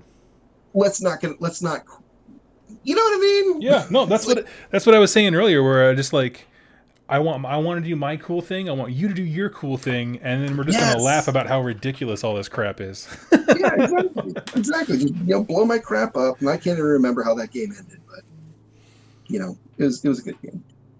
That's awesome. Someone had a question. Is the Cranky Old Gamer going to make BattleTech lore videos? And what is the largest mech out there? Ooh, great question. I've been getting a lot of requests, actually, and I'm actually really thinking about doing this for reals.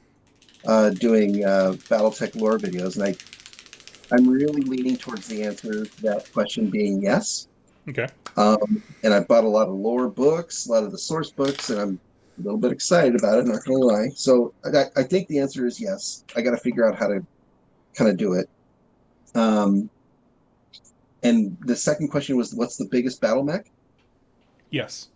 Well, battle mechs, generally battle mechs go from 20 tons up to 100 tons. The big bad Mamma Jamma in generally considered for Inner Sphere mechs, which is kind of the canonical faction or group of factions within BattleTech, is about 100 tons. It's called an Atlas. That's a bad customer right there. You don't want to be on the receiving end of an Atlas. An Atlas AS 7D, I think, is the kind of the standard model on that one. So we're going But to they call they that the have this compensator concept of class Titan. yeah, exactly.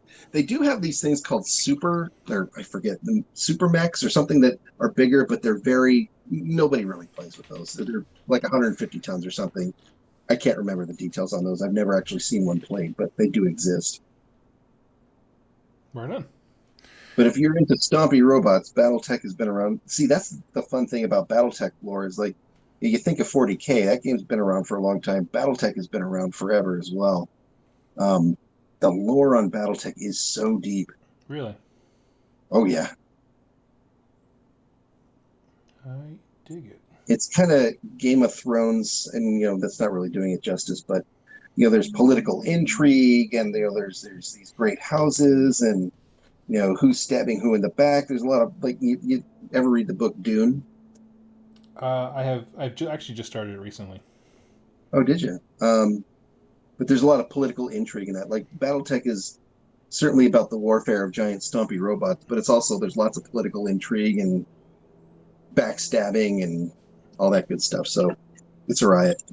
That's awesome.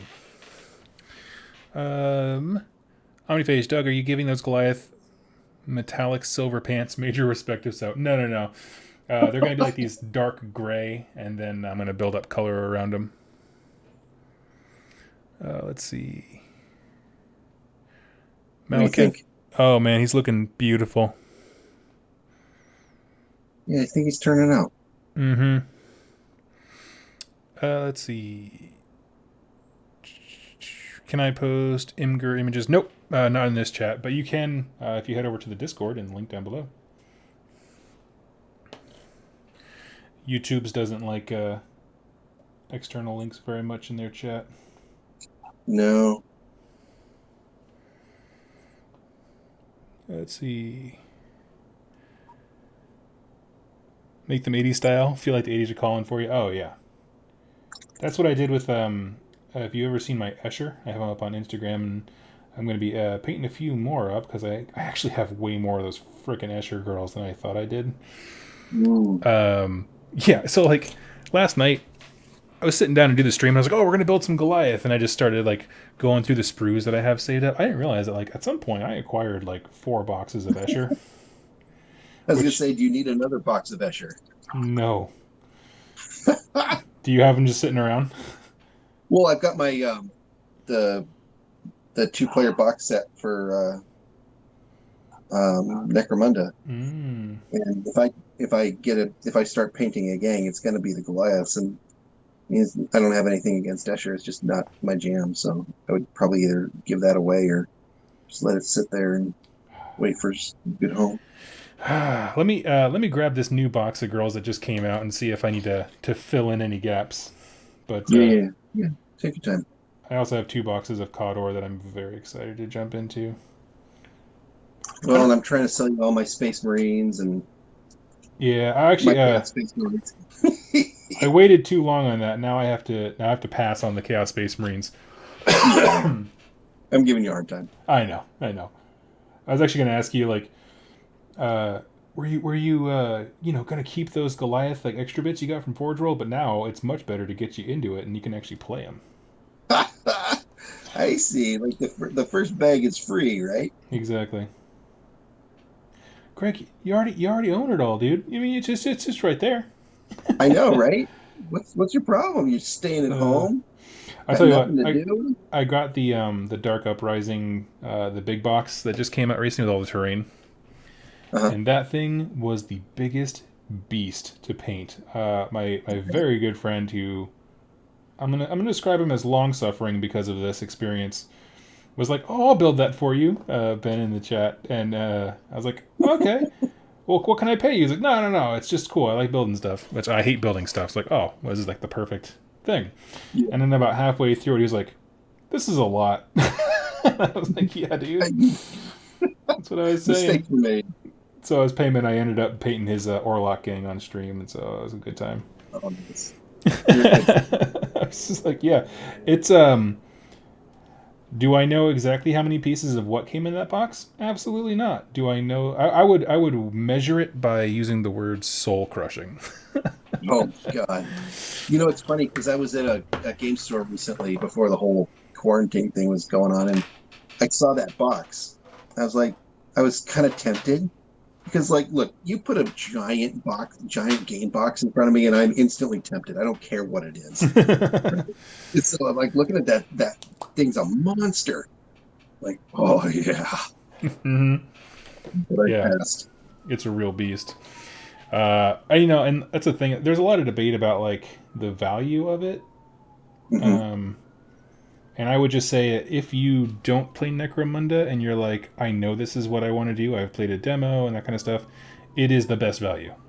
If you already Right. play Necromunda, it has debatable value, which is not great, but Gotcha. Yeah, yeah. See, that's the thing. Hey, question yeah. on maybe kind of that topic. How would you feel about 3D printed terrain for Necromunda? Oh, just fine. I have no problem with 3D printing stuff. Yeah. Miniatures is a different story, but I think there's feelings around that depending on who you talk to, and I wouldn't feel comfortable. Certainly, if I was gonna like do a bat rep or something with Games Workshop miniatures being 3D printed, Oh yeah, like printing in your own that kind of thing. right? Yeah, I'm not a huge fan of that, though I understand. Like, what I really don't mind is people who make, for example, like I don't know why this is the only example that comes to my brain. People want like wheels on some of their like 40K vehicles, and so they make wheels with a 3D Right. printer. I don't mind that kind of stuff where you're just like adding accessories, but Right. yeah, I don't know. Honestly, most 3D printed stuff doesn't look good. So, like Yeah, in there are terms of 3D miniatures, printed when you get things that that are fine, buildings are good, but right. Yeah, like to me, terrain is not that big a deal because no. it doesn't have to look. The models are the stars, right? Yep. Yep. Everything else is just setting the stage. Yep. So no, I would be all about that. Yeah. Let's see. I don't think I'm interested in Necromunda, but the terrain alone is valuable for 40K. It's true. And if you have any inkling to play Kill Team, it also works really well for that. Right. Actually, is that big Necromunda box that you just talked about? Is that kind of got the Zone Mortalis terrain in it, or is that a different thing? Zone Mortalis terrain. Uh, Like the walls and the bulkheads and all that good stuff. um, yes. It also has like the kind of ramps and like gantryways and like Mhm. catwalks is what I'm trying to say. Yeah. Yep, that's quite a bit. What's funny is the older set, the one that you have, Yeah. has like computer terminals and like ways to open doors and that kind of stuff. Hmm. Whereas the one that I have, very there are doors, but they're very limited. They're not as many of them, so they're kind of like two sides of the same thing. Gotcha. Because technically, there's two ways to play Necromunda. One is like a two-dimensional board, and one is Right. a 3D. Well, wasn't there was some? I thought there was something where like Necromunda wasn't like when it was originally released. I'm speaking complete hyperbole here, and I realize that, but I thought there was something where like Necromunda wasn't really intended to be 3 dimensional on the initial release, but they're kind of catching up to that. Is that a true statement, or am I making that up? Halvesies. So they originally released. So when I say originally, the 2017, we'll call it Yeah.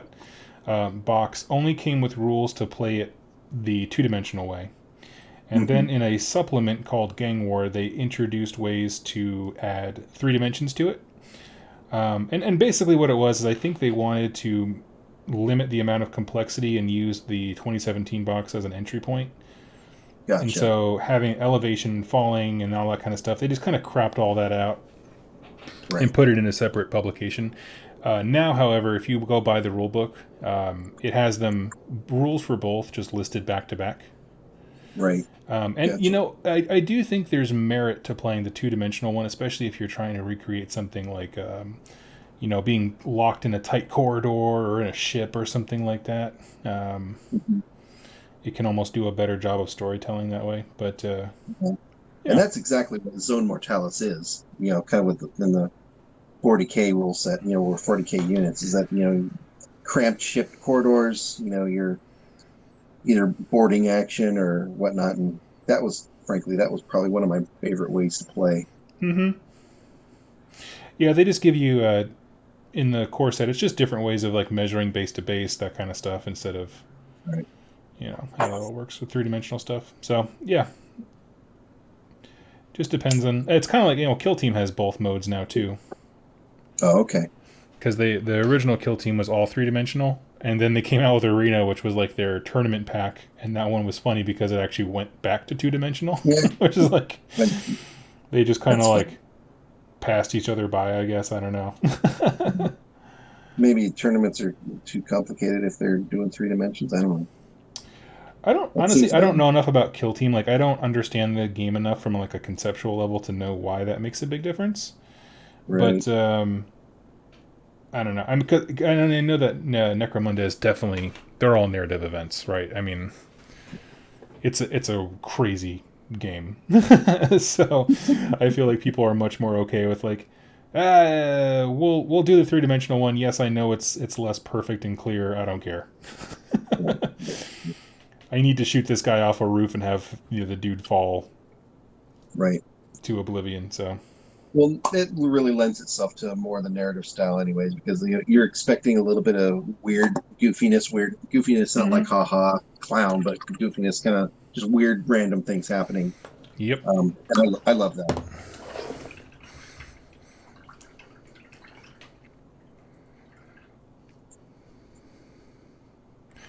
Let's see. Omniphage. Kill Team had a Rogue Trader set. That's right. Yep. It looked less 2D. Oh, less 3D. Yeah, it was. So basically, what they've been doing for these 2D variants is it's a 2-dimensional board, but then they have terrain pieces sort of on it, and by that I mean like it's a door. It's not like a full building that has a door. It's just literally the door, which is cool. It's its own thing. But yeah, How much Warcry are you getting in these days? Any? not much. So locally, there was a campaign going on, Hmm. but they did it. It just coincided with just my work just getting swamped. We hit a really rough season, and so I Right. actually wasn't able to make it out to any of the actual games for the game that I Oh, was most excited about. yeah, yeah, yeah, yeah. And so some of that enthusiasm has died down, and now obviously with quarantine stuff, it's not going to pick up anytime soon. So, Right. I but still have a warband that I need to paint up. what do you got? Um, uh, oh crap.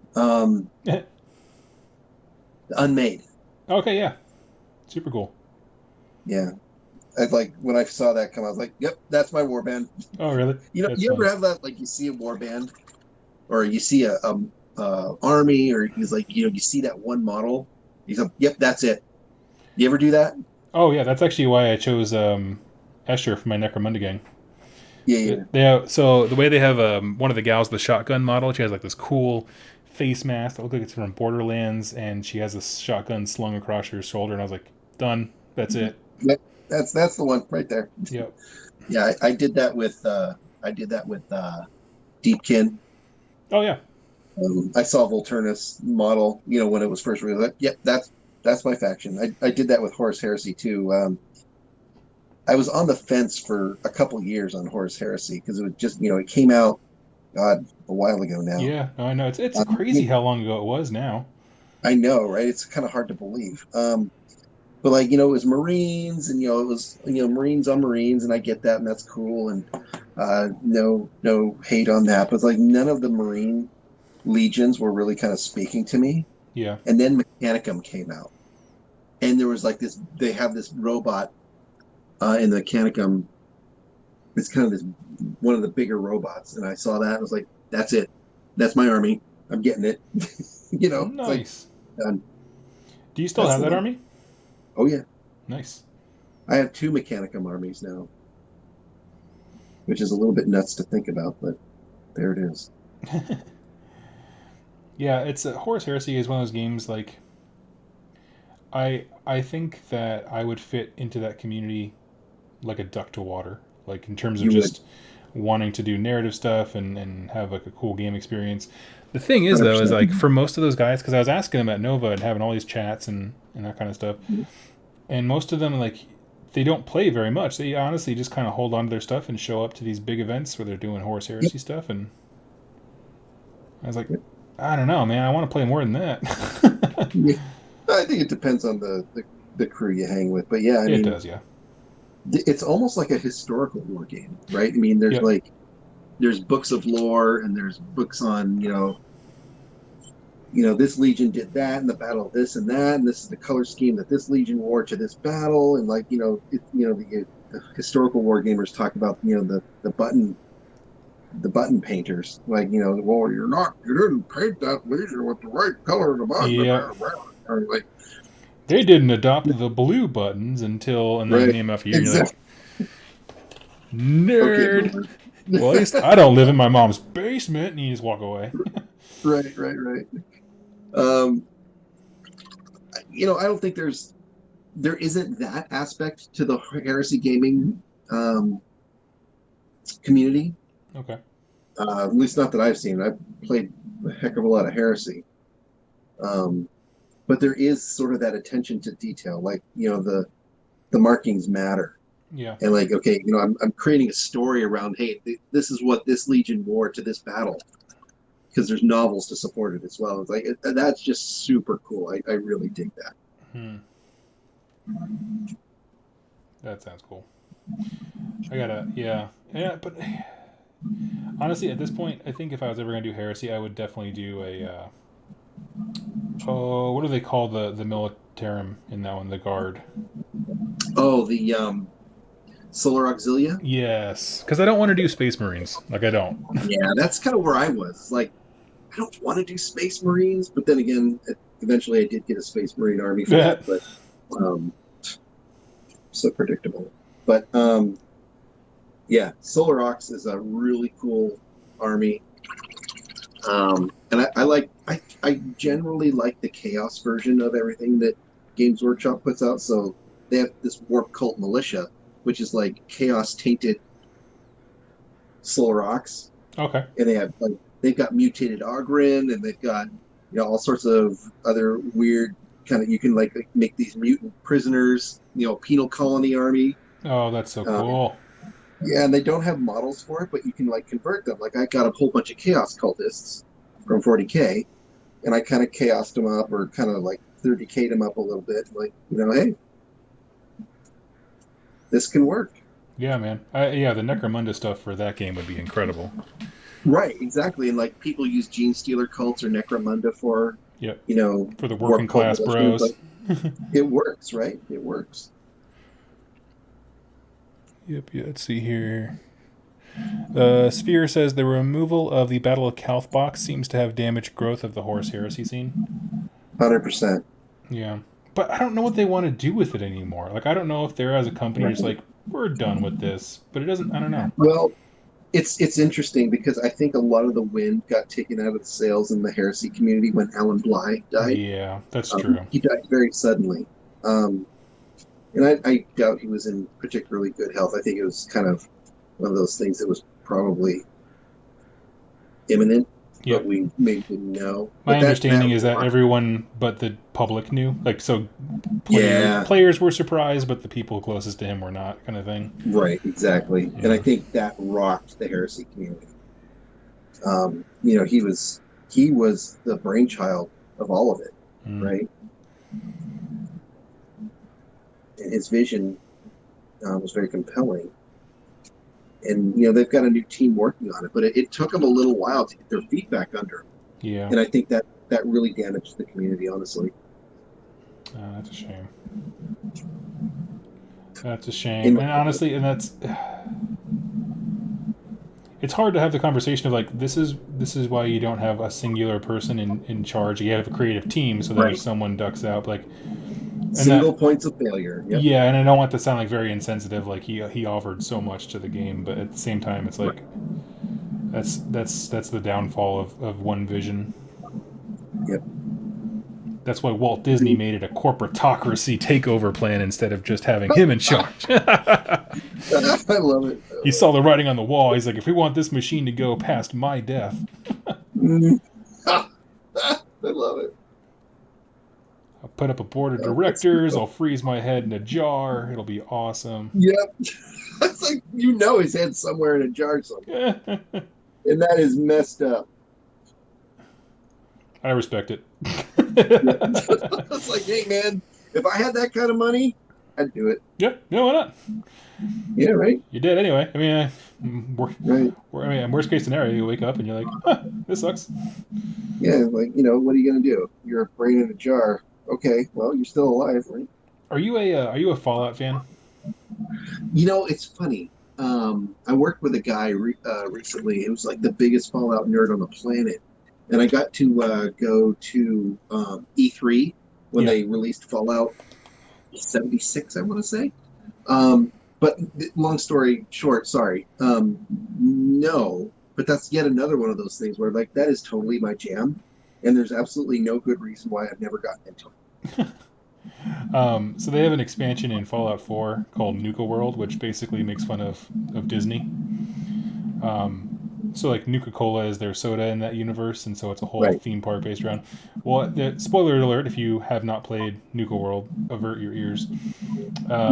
You can actually meet the owner. He severed his own head, hooked himself up to a machine, and has been on like a life support. So you can actually meet him after like a series of fun little side games. So he's there, and so it's just the whole thing is a big joke on Walt Disney. It's just like, this is the best. I love it. That's awesome. That's 100% pure awesome. Let's see. Even the base on the turtle is awesome. Like, they have these big fish that you can sort of put, like, it's scenery on the base. I love it. Tyrannosaurus Rex says, "Where are the Seraphon? I'm getting them on Saturday." Nice. Getting them. Yeah, Jack's coming up when he is in my area. He's going to drop those off, and I don't know if I'm going to jump immediately into them. I kind of want to finish up a few things before I do. But Jack's got to come over and pick up that Star Drake. Man. Yeah, Jack. Jeez, Jack. I don't know what he does all his time. Life getting in the way. What is that? So yeah, I'm excited to get started on them. I picked out some colors for them that I want them to be. I'll actually show those off real quick here. For the Seraphon? Yeah. So for all of them, I want to have an underbelly that's kind of like a bone color. So I got Typhon Ash Air Paint. Mm-hmm. And then I'll like do washes and that kind of stuff to build in the shadows. And then I have two colors, which is Temple Guard Blue and Eidolon Purple. And I'm not sure how I want to use them, but I love how bold they are, especially compared to like my Nurgle, which is very drab and dark because I wanted them that way. But Seraphon just seemed like the opportunity to go a little bit crazy with the color. I agree. Yeah, once I showed my wife the Seraphon pictures from the book, she was like, "Oh, that's awesome! You have to have that." And I was just like, "Yeah, you've never been more beautiful in this moment." I don't mean to get too personal on you, but how does your wife relate to your hobby? Like, is she into it, or is she just like accept it, or? So you don't have to answer that if that's too personal. No. She's super supportive. Yeah. Both of us come from backgrounds where life was not always super kind, and so we value our individual like escapes, basically. Right. So, for example, like for me, like she loves hearing the stories of like when I went to Nova and someone was like, "Hey, I was having a really hard time in my life," and just having something to listen to and stay focused and that kind of stuff, it was really helpful. Like that meant a lot for her to hear that. Right. And so she has never been anything less than utterly encouraging, like in any possible way. That's great. She doesn't understand it. She doesn't want to play it. That's fine. Right. But that's kind of where my wife is too. It's like, look, she doesn't really get it, but she doesn't have to. Yeah. And she doesn't feel like she needs to. And I don't try to force it on her. Although I will say, during the quarantine, my family and I, my wife says, "Hey, Greg, we should kind of learn about what you do. Like, Yeah. do you want to play BattleTech?" And I'm like, What? "Oh, I have never loved you more than this moment." Exactly. Let's have another child. That's right. Hey, baby. No, but we had a great time, and my son, he wanted to take the biggest baddest mech, and he was just howling his head off because he was blasting me off the map, and they had a great time. That's awesome. Yeah, the closest I've gotten with Jess and Wargaming is when it first got released, we played X-Wing. Yeah. And she liked that. That was like her high end of complexity when it came to like learning a game. Right. And the house rule was to play X-Wing, we all have to make exploding ship sounds whenever someone dies. And basically, it was like a light drinking game. The wine was flowing. Nice. So, yes. That's hilarious. Yeah, Jenny, by the end of our BattleTech session, she was a couple of glasses of wine in, and she was feeling good. I thought that was great. I loved it. Yep. So, good stuff.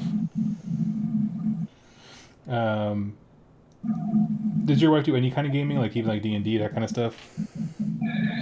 She doesn't do any. She likes board games and she likes card games, but not anything that you would kind of consider the geek culture type games. Yeah. Makes sense. But she loves to razz me. She listens I'm look, I played way too many games, and she's around me when I'm talking about them. So she's like, "Hey, Greg, are you gonna go buy the Dreadnought Tyranid?" And I'm like, "Yeah, honey, I'm gonna go buy the Dreadnought Tyranid." Yes, dear. That's exactly what I'm about to go do.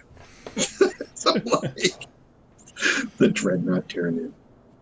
The real words. She actually said that. I love it.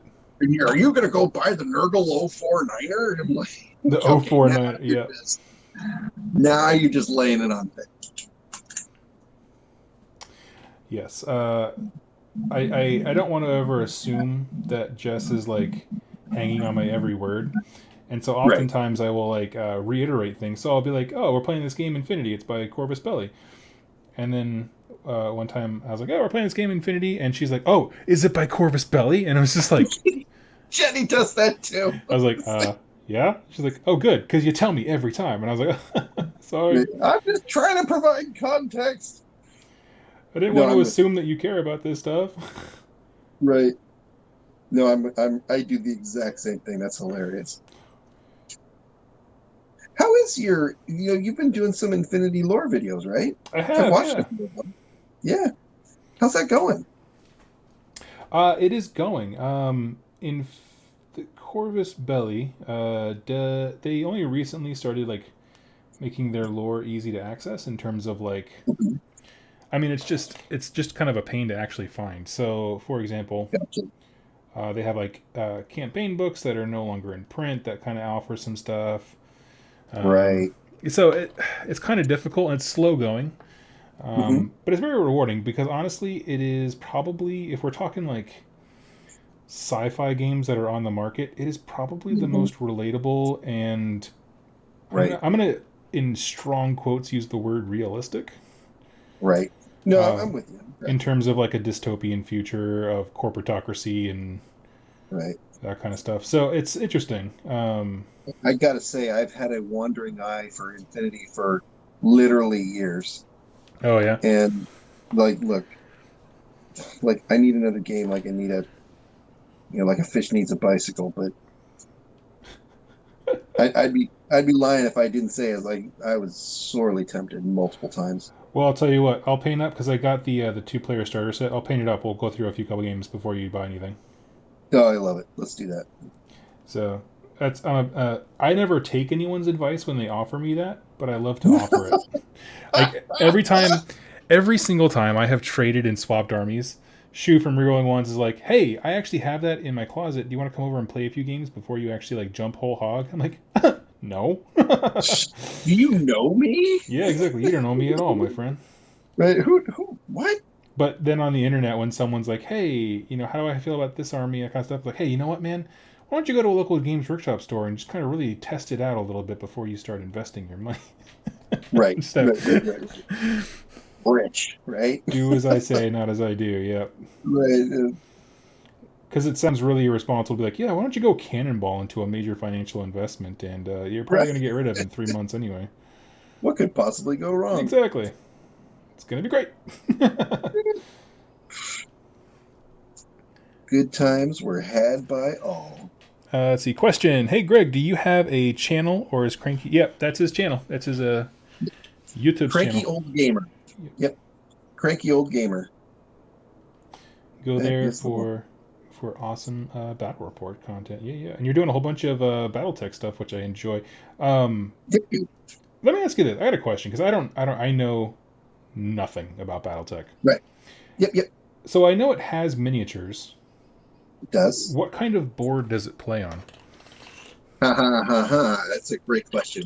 So, original BattleTech was actually kind of a mix between, I want to say, there's a strong board game sort of essence to it in the sense that it was on a hex grid. Like it would come with these sheets of paper, Oh, okay. and you could put multiple hex grids together, and you move like there's like squares on a game board, Yep. but you can kind of turn. You have movement points. You can move 4 hexes forward, or you can move 6 hexes forward, and every mech had a certain amount of movement points. There is a version with and you can play BattleTech that way, and it's good and it's awesome. There are versions of BattleTech out there that are called hexless, where you just convert the movement points, the number of hexes you can move, into inches, and that's the way that I prefer to play. It's kind of more map scale sort of version of it, Okay. and it's a little bit more dynamic. Man, they missed And a you real can opportunity. They should have called it Heckin' Fun Style. Go on. right. But there's also another version of BattleTech called Alpha Strike, and Okay. for 40K fans out there, they'll kind of resonate with this sort of comparison. 40K is to, if you remember, Apocalypse, Yes. like the giant game. 40K is to Apocalypse as BattleTech is to Alpha Strike. So Alpha Strike is kind of like large engagements. Okay, yeah. Like a normal game of regular classic BattleTech is like 4 mechs per side. Gotcha. Which is great because your investment is pretty small, but once you start collecting mechs and painting them, you kind of go a little crazy because there's like there are literally thousands of mechs out there, different mechs, different variants of mechs. But with Alpha Strike, 12, 16 mechs is not unheard of per side. Mm. And if you were to try to play that, because BattleTech, like classic BattleTech, is very kind of crunchy. Like you shoot and you hit a certain weapon location, or you hit a certain body location, and like maybe you blow the arm off, or maybe you blow a gun off, or you hit them in the head and they fall down, and you got to roll which direction you fall. There's a lot of kind of nitty gritty details to it. But Alpha Strike abstracts a lot of that, and so there's like no hit locations, and you can't blow off an arm. You just have a certain number of hit points, and once you've blown off all the hit points on a mech, it blows up. So it abstracts a lot of stuff, but it makes for really cool, larger encounters. Okay. If that makes any sense. What is your favorite way to play? I like hexless classic BattleTech, but I will say Alpha Strike. I've played one game of Alpha Strike, and I loved it. Okay. It's a great level of abstraction. Yeah. It was a lot of fun. Cool. Yeah, I think the more abstract stuff is really helpful when it comes to those larger games. Absolutely. Just to keep stuff moving. Grind through it. Yeah, if you were to try to play classic BattleTech with 12 mechs per side, I mean, you'd be there all weekend. Because that's just not something you would do. How many mechs do you usually play with? In a regular game? Yeah. Yeah, like 4. Oh, okay. Yeah, a squad, a quote unquote, a squad in BattleTech is usually considered a lance, and a lance, the name they give it is a lance, and that's usually 4 battle mechs. Right on. Yeah, it's good fun. pretty comparable to Adeptus Titanicus. It is. It is. And, it's and again, I had a long wandering eye on Titanicus for a long time. I decided not to get into it because, I just can't get into another game. But then I saw BattleTech re-release. I was like, the nostalgia hit me pretty hard on that one. I played a lot. I played an unholy amount of BattleTech in my formative years as a high schooler. We would play BattleTech literally all weekend. Yeah. And twice on Sunday, and we'd have games maybe on Fridays or even on a weekday. And during the summer, oh my God, like every day was BattleTech. It was nuts, but we loved it. That's awesome. We would design our own mechs and have all kinds of good fun time. I dig it. They have rules for designing your own mechs and all that good stuff. Oh, they do have rules for that? Oh yeah. Mm. Yeah, you can design your own mechs. Now, are you the guy who picks mechs just based on looks, or do you go for effectiveness? Probably a little bit of both, but probably more on looks. Yeah. Some of my favorite mechs are just total crap. But some of the mechs that I like, you look at some of the artwork and I like that battle mech. And funnily enough, one of my favorite battle mechs is called the Warhammer. And it is a goofy looking machine. But and it's good, but it's not great. But I just love that thing. And my favorite battle mech though is called the Marauder, and it's funny because there was this whole thing where BattleTech kind of in the early days maybe stole a little bit of the IP from Robotech, and there's all these lawsuits and all this weirdness, and kind of got a little out of hand. But a lot of that's been settled at this point. I imagine a lot of those copyright claims are kind of expired by now because some of that stuff's ancient. Yeah. Yeah. No, it is. It is. It's like, man, we're talking about a game that's 30, going on 40 years old. It's true. And it shows. The game mechanics are very different than what you'd see in a modern war game. But it's still fun. That's good. Yeah, I saw people playing it at one of the game stores locally, and it just seemed really intriguing. Once I saw the sheet where you kind of map your damage out, I was like, that seems like something I would want. Yeah, it is so cool.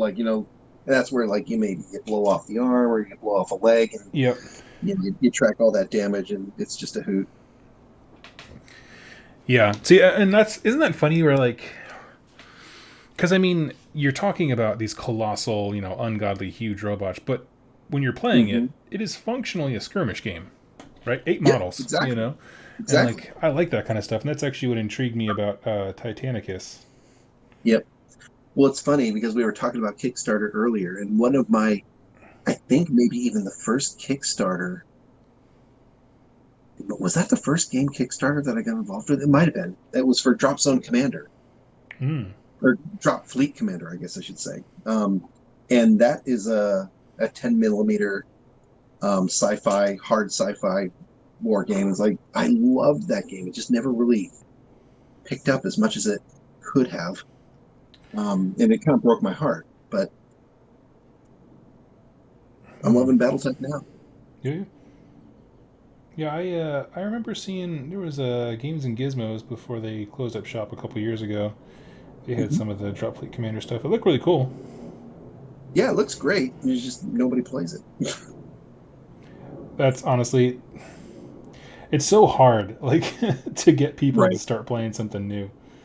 I know, it really is. Half the people in Seattle have tried to get Jack to play War Machine and Hordes or Kill Team or all these other games. Well, Jack is super invested. So part of my problem is I'm in all these games, and it is so. I'm sure there's an age joke in there somewhere, but it is just so hard to remember not only the rules between systems, but sometimes I will think of the rules when it changes versions, Yep. right? There's just so many versions. On top of the versions, there's different systems. It's like it is really hard to keep all of that straight. Oh, totally. Totally. Let's see. Jack says AOS till I die. Let's Yeah. see. And Rolling Jacks. Question: why is Steiner the best faction in BattleTech, and why is the Hatamoto Chi the best mech? yeah, that sounds like a Jack question. That is absolute gibberish to me. Yeah. So what he's talking about, there's 5 major houses in BattleTech. So there's no aliens. It's a hard sci-fi world. There's no aliens. There's no, space magic. There's not, nothing like that.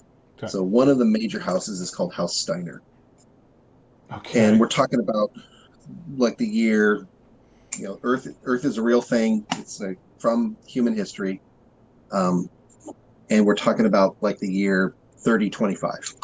House Okay. Steiner is kind of German descent.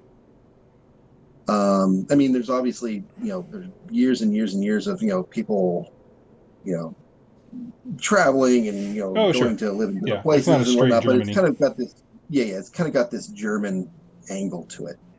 Um, and so House Steiner is known, House Steiner is a funny house, interesting house, because they are kind of known for their political intrigue and like kind of they're a very strong military, but their military leaders are kind of there's like a incompetence and kind of like a what's that word when you promote your buddies?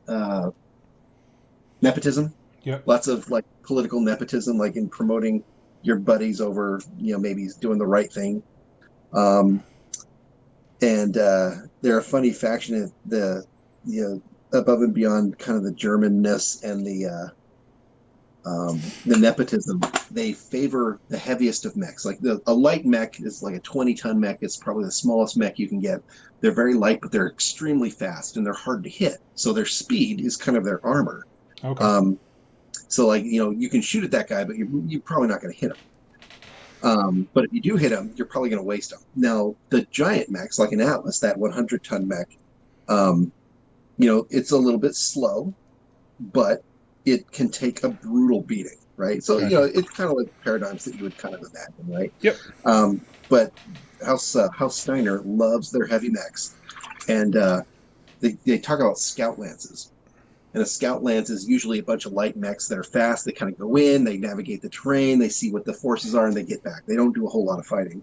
But the common joke of the Steiner scout lance is 4 100-ton atlases, and they just go in, they go see the enemy, they don't report back, they just destroy it. So one of the there's lots of little nuggets like that in BattleTech. That just happens to be Steiner. The Hatamochi is actually a mech that was kind of later on.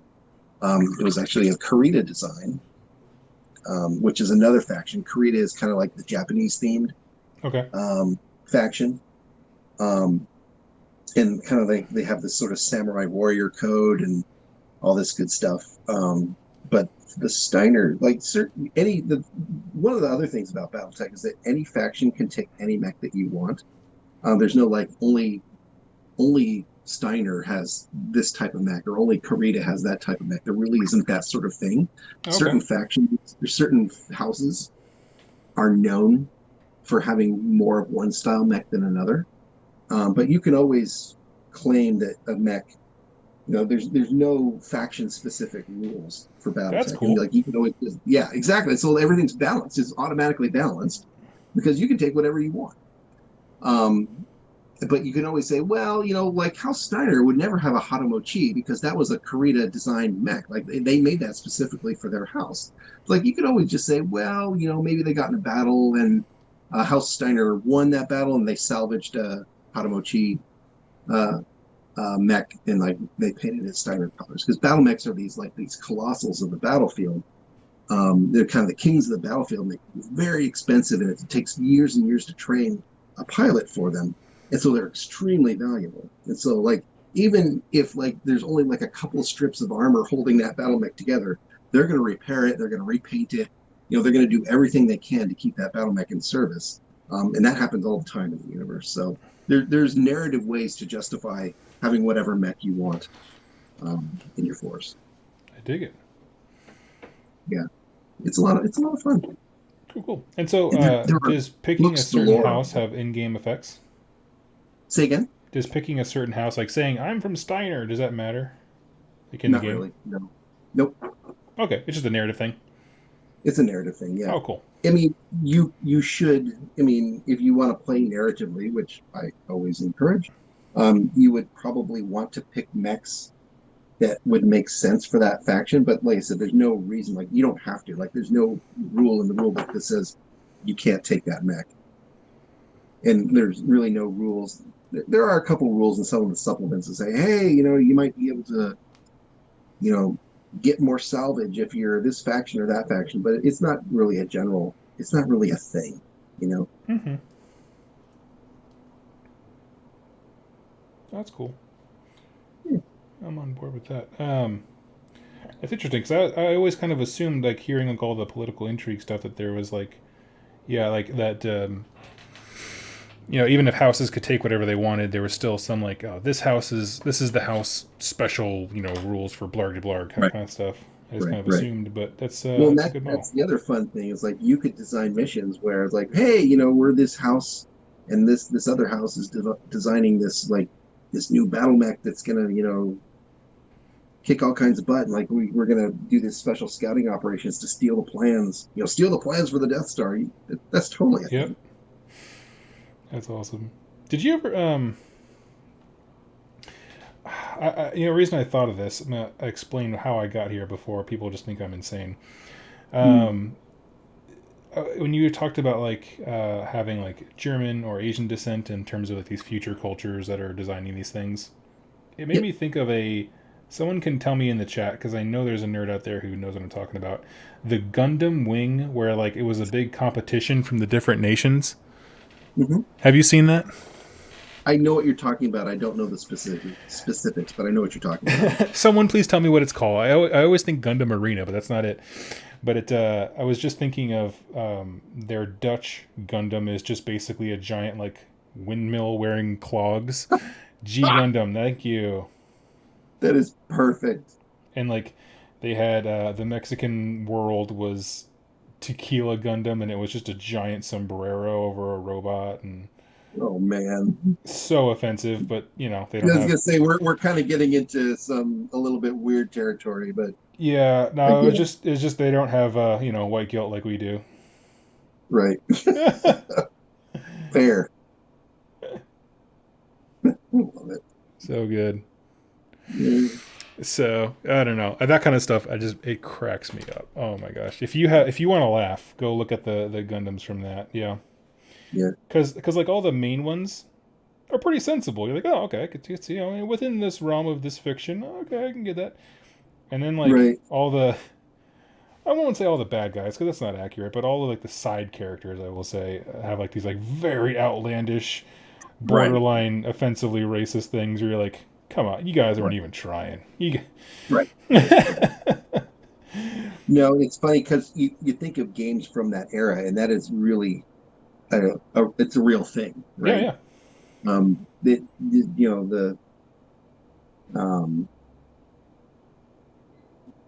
The ways of thinking have moved on. Yes. The world has changed around those games for sure. But every once in a while, I think partially because it is so. I think it's very clear to tell the intention is very innocent, that you can look back on it and laugh. Right. But, it's a little cringy now, but back then it was like, they weren't trying to be jerks. Oh yeah. Well, it's the same thing. So my wife, we're locked in our house. This is a while ago. A huge storm back in Iowa.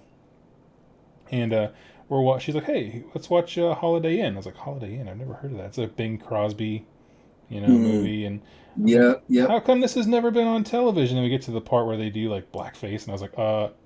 Oh, that's awful. Right? Not good. No, it's funny. That's so funny you say that, because I was recently over at my in-laws' house over Christmas, and they were watching White Christmas, And there was just there was a couple like really cringy, the old, God, I can't even remember the names of the actors, but the old movie, White Christmas. Yeah, yeah. And there was just like, there were some really cringy moments. Like, Mm-hmm. oh, Yeah, you're just like, okay, times have definitely changed. yep, yep. That's a good thing. It's a good thing that they changed. Yeah, no joke. But, Yeah. again, that's another one where it's like, okay, you guys, this just didn't age well. You meant well back Right, then. right, right. Yeah, Exactly. so like, okay, I can handle this. Well, like even I remember going on a plane ride for work, and there was a James Bond, like an old Sean Connery James Bond movie. I was like, oh, I haven't seen these in years. I'll just start watching that. I was like, it was so cringy, I had to turn it off. Like it just felt awkward watching it. I was like, oh god. Oh, like his romance scenes? Yeah, like exactly the romance scene. I was like, okay, this is not no. I'd kind of forgotten that about them. It's like, Yep. okay, nope, not doing that. Yeah, man. For all the talk of young people these days being so promiscuous, man. Some of those old James Bond movies, you're like, what am I watching? I don't like I know, this. right? This is like little much. And it's like I can't believe my parents were like they were like super okay with me watching that I as like a know.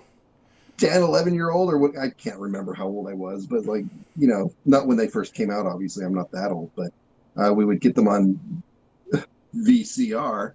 um wow. I like the way you emphasize that they're VCR.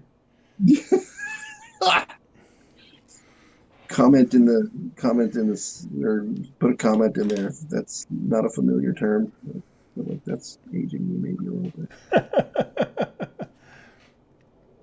My daughter, did I already say this? I forget who I tell this story, but like my daughter comes up to me the other day and is like, Papa, do you remember ever having a phone that didn't have a screen? Did I already say that today? I can't You might remember. have, yeah. Yeah, But like that's yeah. just like, Shut really, up. really, kid, really? Yeah, no iPad for you. I'm sorry. Remember having a book that doesn't have a screen? You take away the Do iPad and you hand her a book. you remember losing all your screen time for a week? Yeah, because you deeply insulted your father. I know, right? Come on. A guy who works hard for his family. Kids are Sorry. merciless, dude. I know, right? They really are. Let's see. My house still has a VCR player somewhere from my childhood. Oh yeah. Nice. You know what's weird is I went to Target the other day, and they had a CD player for sale, Hmm. and it was like one of the old Walkman ones with the like the Oh, skip yeah. protection, so that when you bumped into it, it wouldn't skip Yep. around. Yep. I remember Which was of those. course revolutionary technology back in the day. Right. And they wanted $50 for it, and I was like, "What? What are And you gonna that's do like next?" Lost Pet. Yeah, he's like Ah, next you're gonna try and sell me a beeper for 100. What the heck is I know, this? right? I got a Walkman. Yeah, that's funny. How's your? You still So working on the turtle right now? I'm working on the base. Yeah, I'm getting the fishies painted. Ooh, I don't know if cool. you can see. Then I gotta have the one fish, two fish, red fish, blue fish, right? Oh yeah, dude. Geeks with Attitude asks, "Is it hard to get into painting miniatures?" Absolutely not. Um, Nope. there is an immense amount of free material on YouTube's to get you started at whatever level of comfort you have. Just be open to learn, and what I generally tell people is just paint one model and then be like, how can I improve this, and pick one thing and then do the next and do it again. Yeah. Then I think that's great advice. And I think the one thing is like, don't get discouraged. Your first model is probably not going to look amazing. Totes. Practice. Like I did not get good at miniature painting for a long time. It took me a long time. And I don't think I'm an amazing painter, but I think I'm a pretty decent Shut painter. up. You're great. mean, You look, do great work. I have not won a golden demon. That does not. Um, I mean, that's like saying like we all suck at our jobs because we don't have $1 million. It's well, like, okay, no, I mean, okay, look, I'm pretty good, but I don't like to. I know, I know. Yeah, yeah. Look, it's hard. It's not. You gotta. It's you gotta practice. And it's funny because I put the hobby down. Like I was big into Warhammer 40K. Like from 93 to 98, I was like heavy into 40K. Yeah, yeah. And then I put it down for about 15 years. It's like, okay, I'm just gonna move on. I'm gonna be a professional. I wasn't enjoying it as much as I'm gonna do. It's like I gotta get into the, I gotta I gotta be an adult. Yep. Um, and I put it down for a while.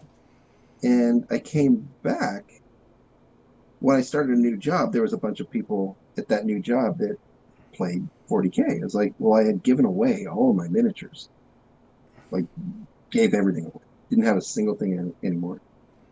I was like, I'm gonna get back into this, and I picked up that brush. It was like riding a bicycle, There you go. which is like, yeah. So to me, it's really relaxing. That's honestly like it's been a very stressful week for me and the rest of the world. And Yep, every single night this week, I have painted something just to like me too. chill and get my zen on. Yep, 100%. And I'm just like thrilled that we're doing this right now. It's just like, man, I'm in my happy place. Mm-hmm. I got my I got a scented candle up here. I got painting. Love it. I'm good to go. Do you have a time you have to hop off? Me, not really. Yep. Not particular. I gotta go cook dinner for my lovely wife at some point. Yeah.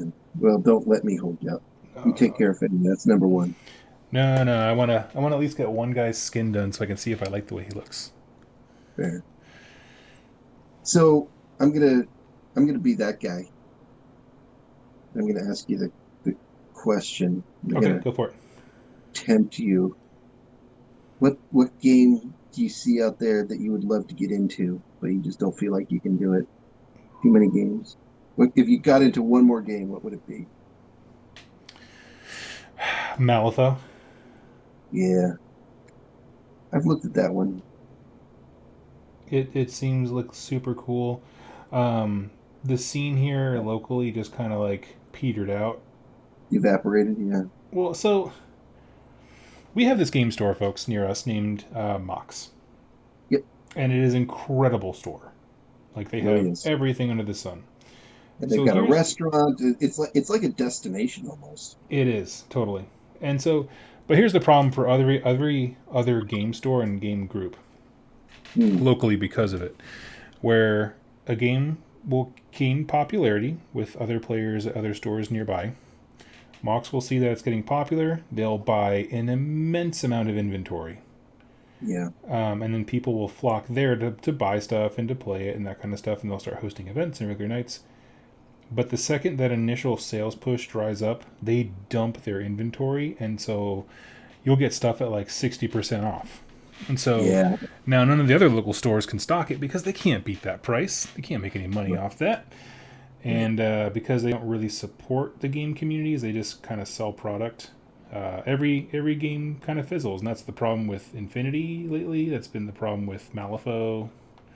Mhm. They've done it multiple times, Hmm.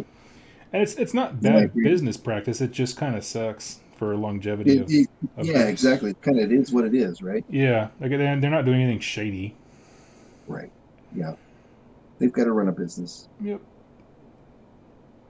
But they're so aggressive in buying all the inventory and then discounting it so heavily when they don't want to support the game anymore that like things just kind of tank. Certainly. Yeah, don't let the door hit you, right? Mm-hmm.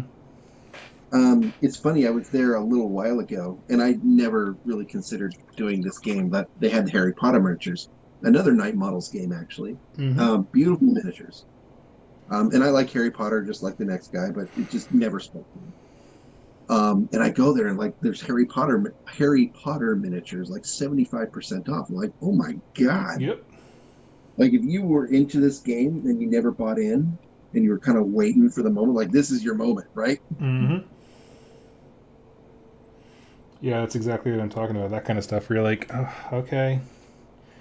It's awesome. That's a great deal. But it's like they're never going to make a second sale off you because it's all going to be gone. Right. And they don't support it. So, yeah, I don't know. Right. Malifaux's been having distribution problems since last year. That's a factor. Okay. Well, that would Oh, certainly... really? Yeah, I don't know. That, honestly, so I grabbed a book from Half Price Books just because I wanted to read the lore for it. It is one of the coolest universes for a game. It really is, and like, I don't know a whole lot about it, but it's sort of like sort of a voodoo. There's a voodoo thing kind of going on, right? It's got sort of an alternate history feel, mixed with what we're gonna lightly call basically magic. Yeah. But yeah, it's very very interesting. So it has a definitely like a dark, almost like you'd see a lot of Cthulhu art have. Yeah, it's real cool stuff. Yeah.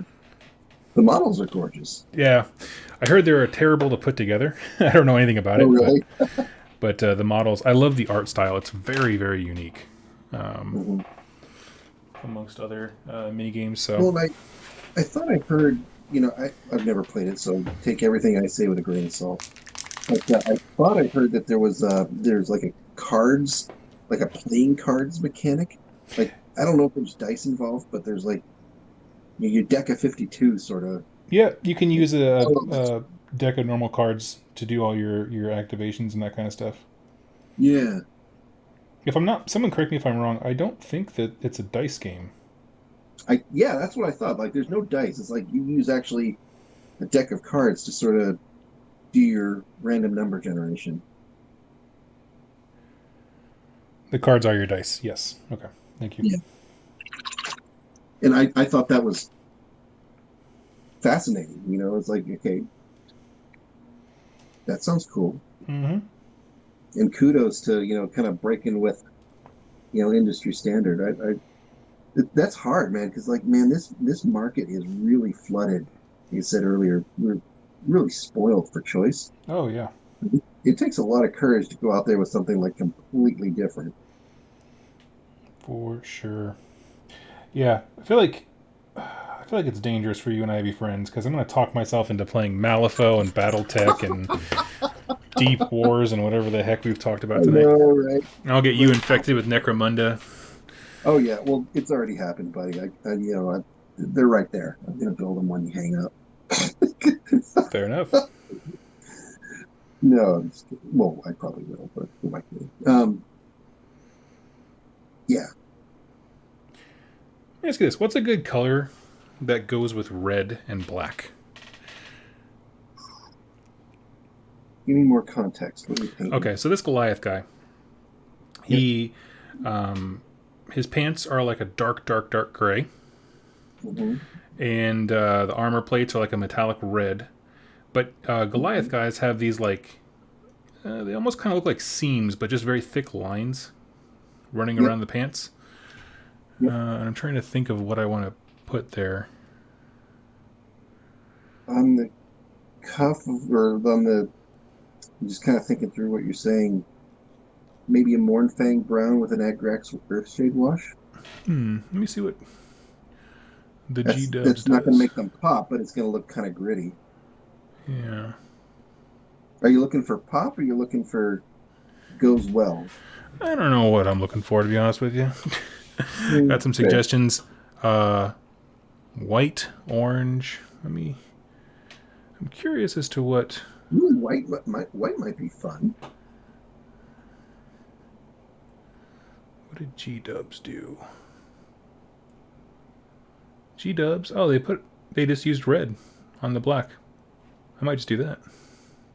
That's a good idea too. For folks at home, I'll show you what I'm talking about. Oh man, see, painting this turtle, it's making me want to get it on on the channel for bat rep. Yeah, I'm talking about these lines right here on the pants. Right there. So I'll go over with red. Okay. Mm, yeah. All right. That sounds good.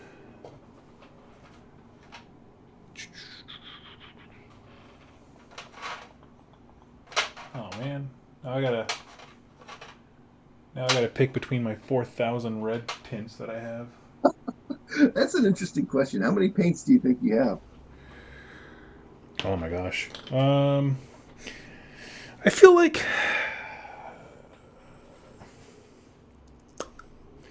I don't know. I've accrued them so slowly. I'll have to check. Mhm. I have entirely too many paints. And And I'm trying to not get too many more because I know that like when I start dipping into air paints, I'm gonna go hog wild at some point. oh I've taken that plunge, and that is a dark rabbit hole, my friend. Um, and it's funny. I'm usually pretty chill when it comes to kind of making sure, like, hey, do I already have this thing? I don't need to get another one. But like with paints, I'll just go to the store and like I've got like 4 bottles of Known Oil. Yep. They're right here staring at me, wondering when I'm going to use them. I was like, okay, you're never going to run out. You're never going to not need Known Oil, right? Yeah, I have a house rule now in my home where it's like I created a specific bin of all the like the doubles and the copies that I have. I'm like, Yep. if I need a paint, check here first. Right. Does anybody else do that? I mean, is it just me, or do I like these things are multiplying somehow? It's got to be more than this because I know Jack has like 4 different pots of the same thing. Yeah.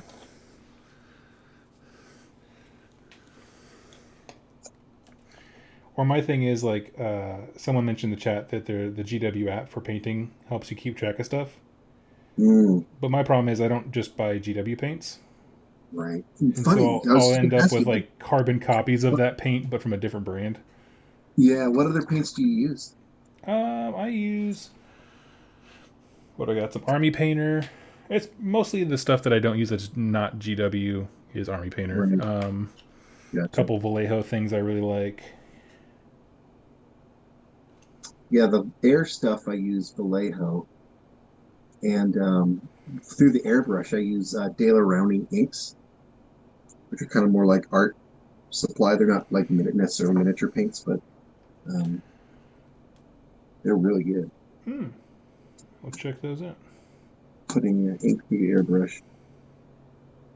Are they like pre-thinned? Yeah, they're pretty thin. I sometimes I thin them a little bit more, but depends on what effect I'm going for. Cool, cool. All right. Does anybody have any last topic ideas for me and Mr. Cranky here? Mm-hmm. This is a lot of fun. We should do this again. Yeah, I love this. This is great. Thanks for having me. Oh yeah. I'm kind of chatty. No, that's perfect. When I'm sitting here just trying to come up with stuff on my own, like I'm not. I realized that. So when last time I had Loremaster Sotek, who does like a channel, he does like a lot of video game streaming. Yeah. I realized like the difference between um, me, who makes pre-made content and then just occasionally hangs out, versus someone who's a streamer, where they need to be able to like just talk, like Right. just pure chatter. Yeah. I was like, oh man, I can't keep up. I'm with you. Let's see. Did we talk about Infinity already? Just that we're interested Little in. I bit. mean, I'm super interested in it. I know Greg is holding off. I'm gonna get some starter stuff together, and I'll head down and we can play some games to see if you're interested. Love it. Honestly, I will say that like, if you like Necromunda and you're like, this game is too wacky, I think that's kind of where Infinity's niche is. Of Yeah. like That feels right. you It's being a like, bit more reasonable, but it's that same level of crunch and rules and that kind of stuff. and this is purely my perception, and I realize that it's probably wrong, but This is sort of how I perceive it, and if there's Infinity players on the chat, please correct me. But never having played the game, never having seen the game played, but just hearing people talk about it and the way I perceive it, it's kind of like the first-person shooter of miniatures games. Like there's there's interactions and like you interrupts and like there's a lot of mechanics that you if you're trying to make a first-person shooter game out of a miniatures game, it kind of feels a little like that. Is that even close to accurate? The best way I've heard it described that I really like was that it's kind of like you're playing a movie, like an action movie, Yeah. where Okay. because of the way activation works in that game, where say you have 10 guys in your crew, it means you get 10 activations, and you can just have one guy activate 10 times. It's your pool of resources to be able to do stuff. Right. But if you kind of imagine it that like whoever you're activating is who the camera is focused on, and it's their turn in the action movie, or their scene, if you will. Mhm. Right. That's a way to play it, where it's just like you could just follow this one guy across the battlefield while he goes whole hog Rambo, Right. or the camera can shift and go to other people. So that's kind of the more like thematic way of talking about it, I guess. I like that. That resonates. Um, Whereas, of course, like Necromunda has I go, you go. You know, we just kind of trade off. Everybody gets to activate. Whereas in Infinity, the games that I've played, I mean, I have guys that just their job is to just stand in the back and do nothing. Yeah. Just be an activation, kind of be like an activation pool. Yeah, basically, because they're dirt cheap, or if they have a really good gun, they stand back there and in Infinity, if your opponent like moves in front of you, where you Yeah. would ever be able to see them, you get to make a reaction. You can shoot them. Yeah. Yeah. And that's kind of what I was maybe sort of hinting at, but maybe not quite so illustratively. Is that there's like this interrupt mechanism where it's like Yep. you can kind of like if you move in front, like the old second edition 40K. Again, really dating myself. If somebody walked by like an opening in the terrain, you can see them. You could declare Overwatch. Oh, cool. Yeah. Grant in the chat just said, like, yeah, it's awesome because you're always acting or reacting. It always feels like you're doing something. Right. So there's not really that whole like you just sit down and wait for your opponent to finish their turn. Yeah, it's like it's your turn. Okay, I'm gonna go get lunch. Yep, pretty much. Pretty much. All right. Let me just throw some teeth on this boy, and he's almost done. Nice. I gotta. I'm almost done with the turtle in the base. I'm getting pretty close. There's this whole Hoda, or I don't know what the heck you call it, but there's this whole mechanism that sits on top of the turtle that I gotta finish putting together. Oh yeah. The knot shrine. Yeah, the shrine thing. Would that make them Shriners? Dude, if you model that entire army to have little Shriner hats, that'd be amazing. All the little eels. Don't tempt me. Shriner eels. That is happening. For anyone who doesn't God. know what we're talking about, just do a quick Google search. Say, I'm sure we lost somebody. I know. Probably some youth. Yeah, the two Utes. All right. I'm going to go ahead and hop off here and go get the cooking dinner. But thank you so much for joining me. Yeah, thanks for having me, man. This has been great. Anytime you want to come on, dude, open invitation. You're wonderful to talk to as a guest. And Same. thank you, everybody, for joining us in the chat. And me and Greg are going to continue the conversation by getting addicted to every game that we both play. And make Jack weep. All right. So see you all later. Have a wonderful night. Happy Wargamer.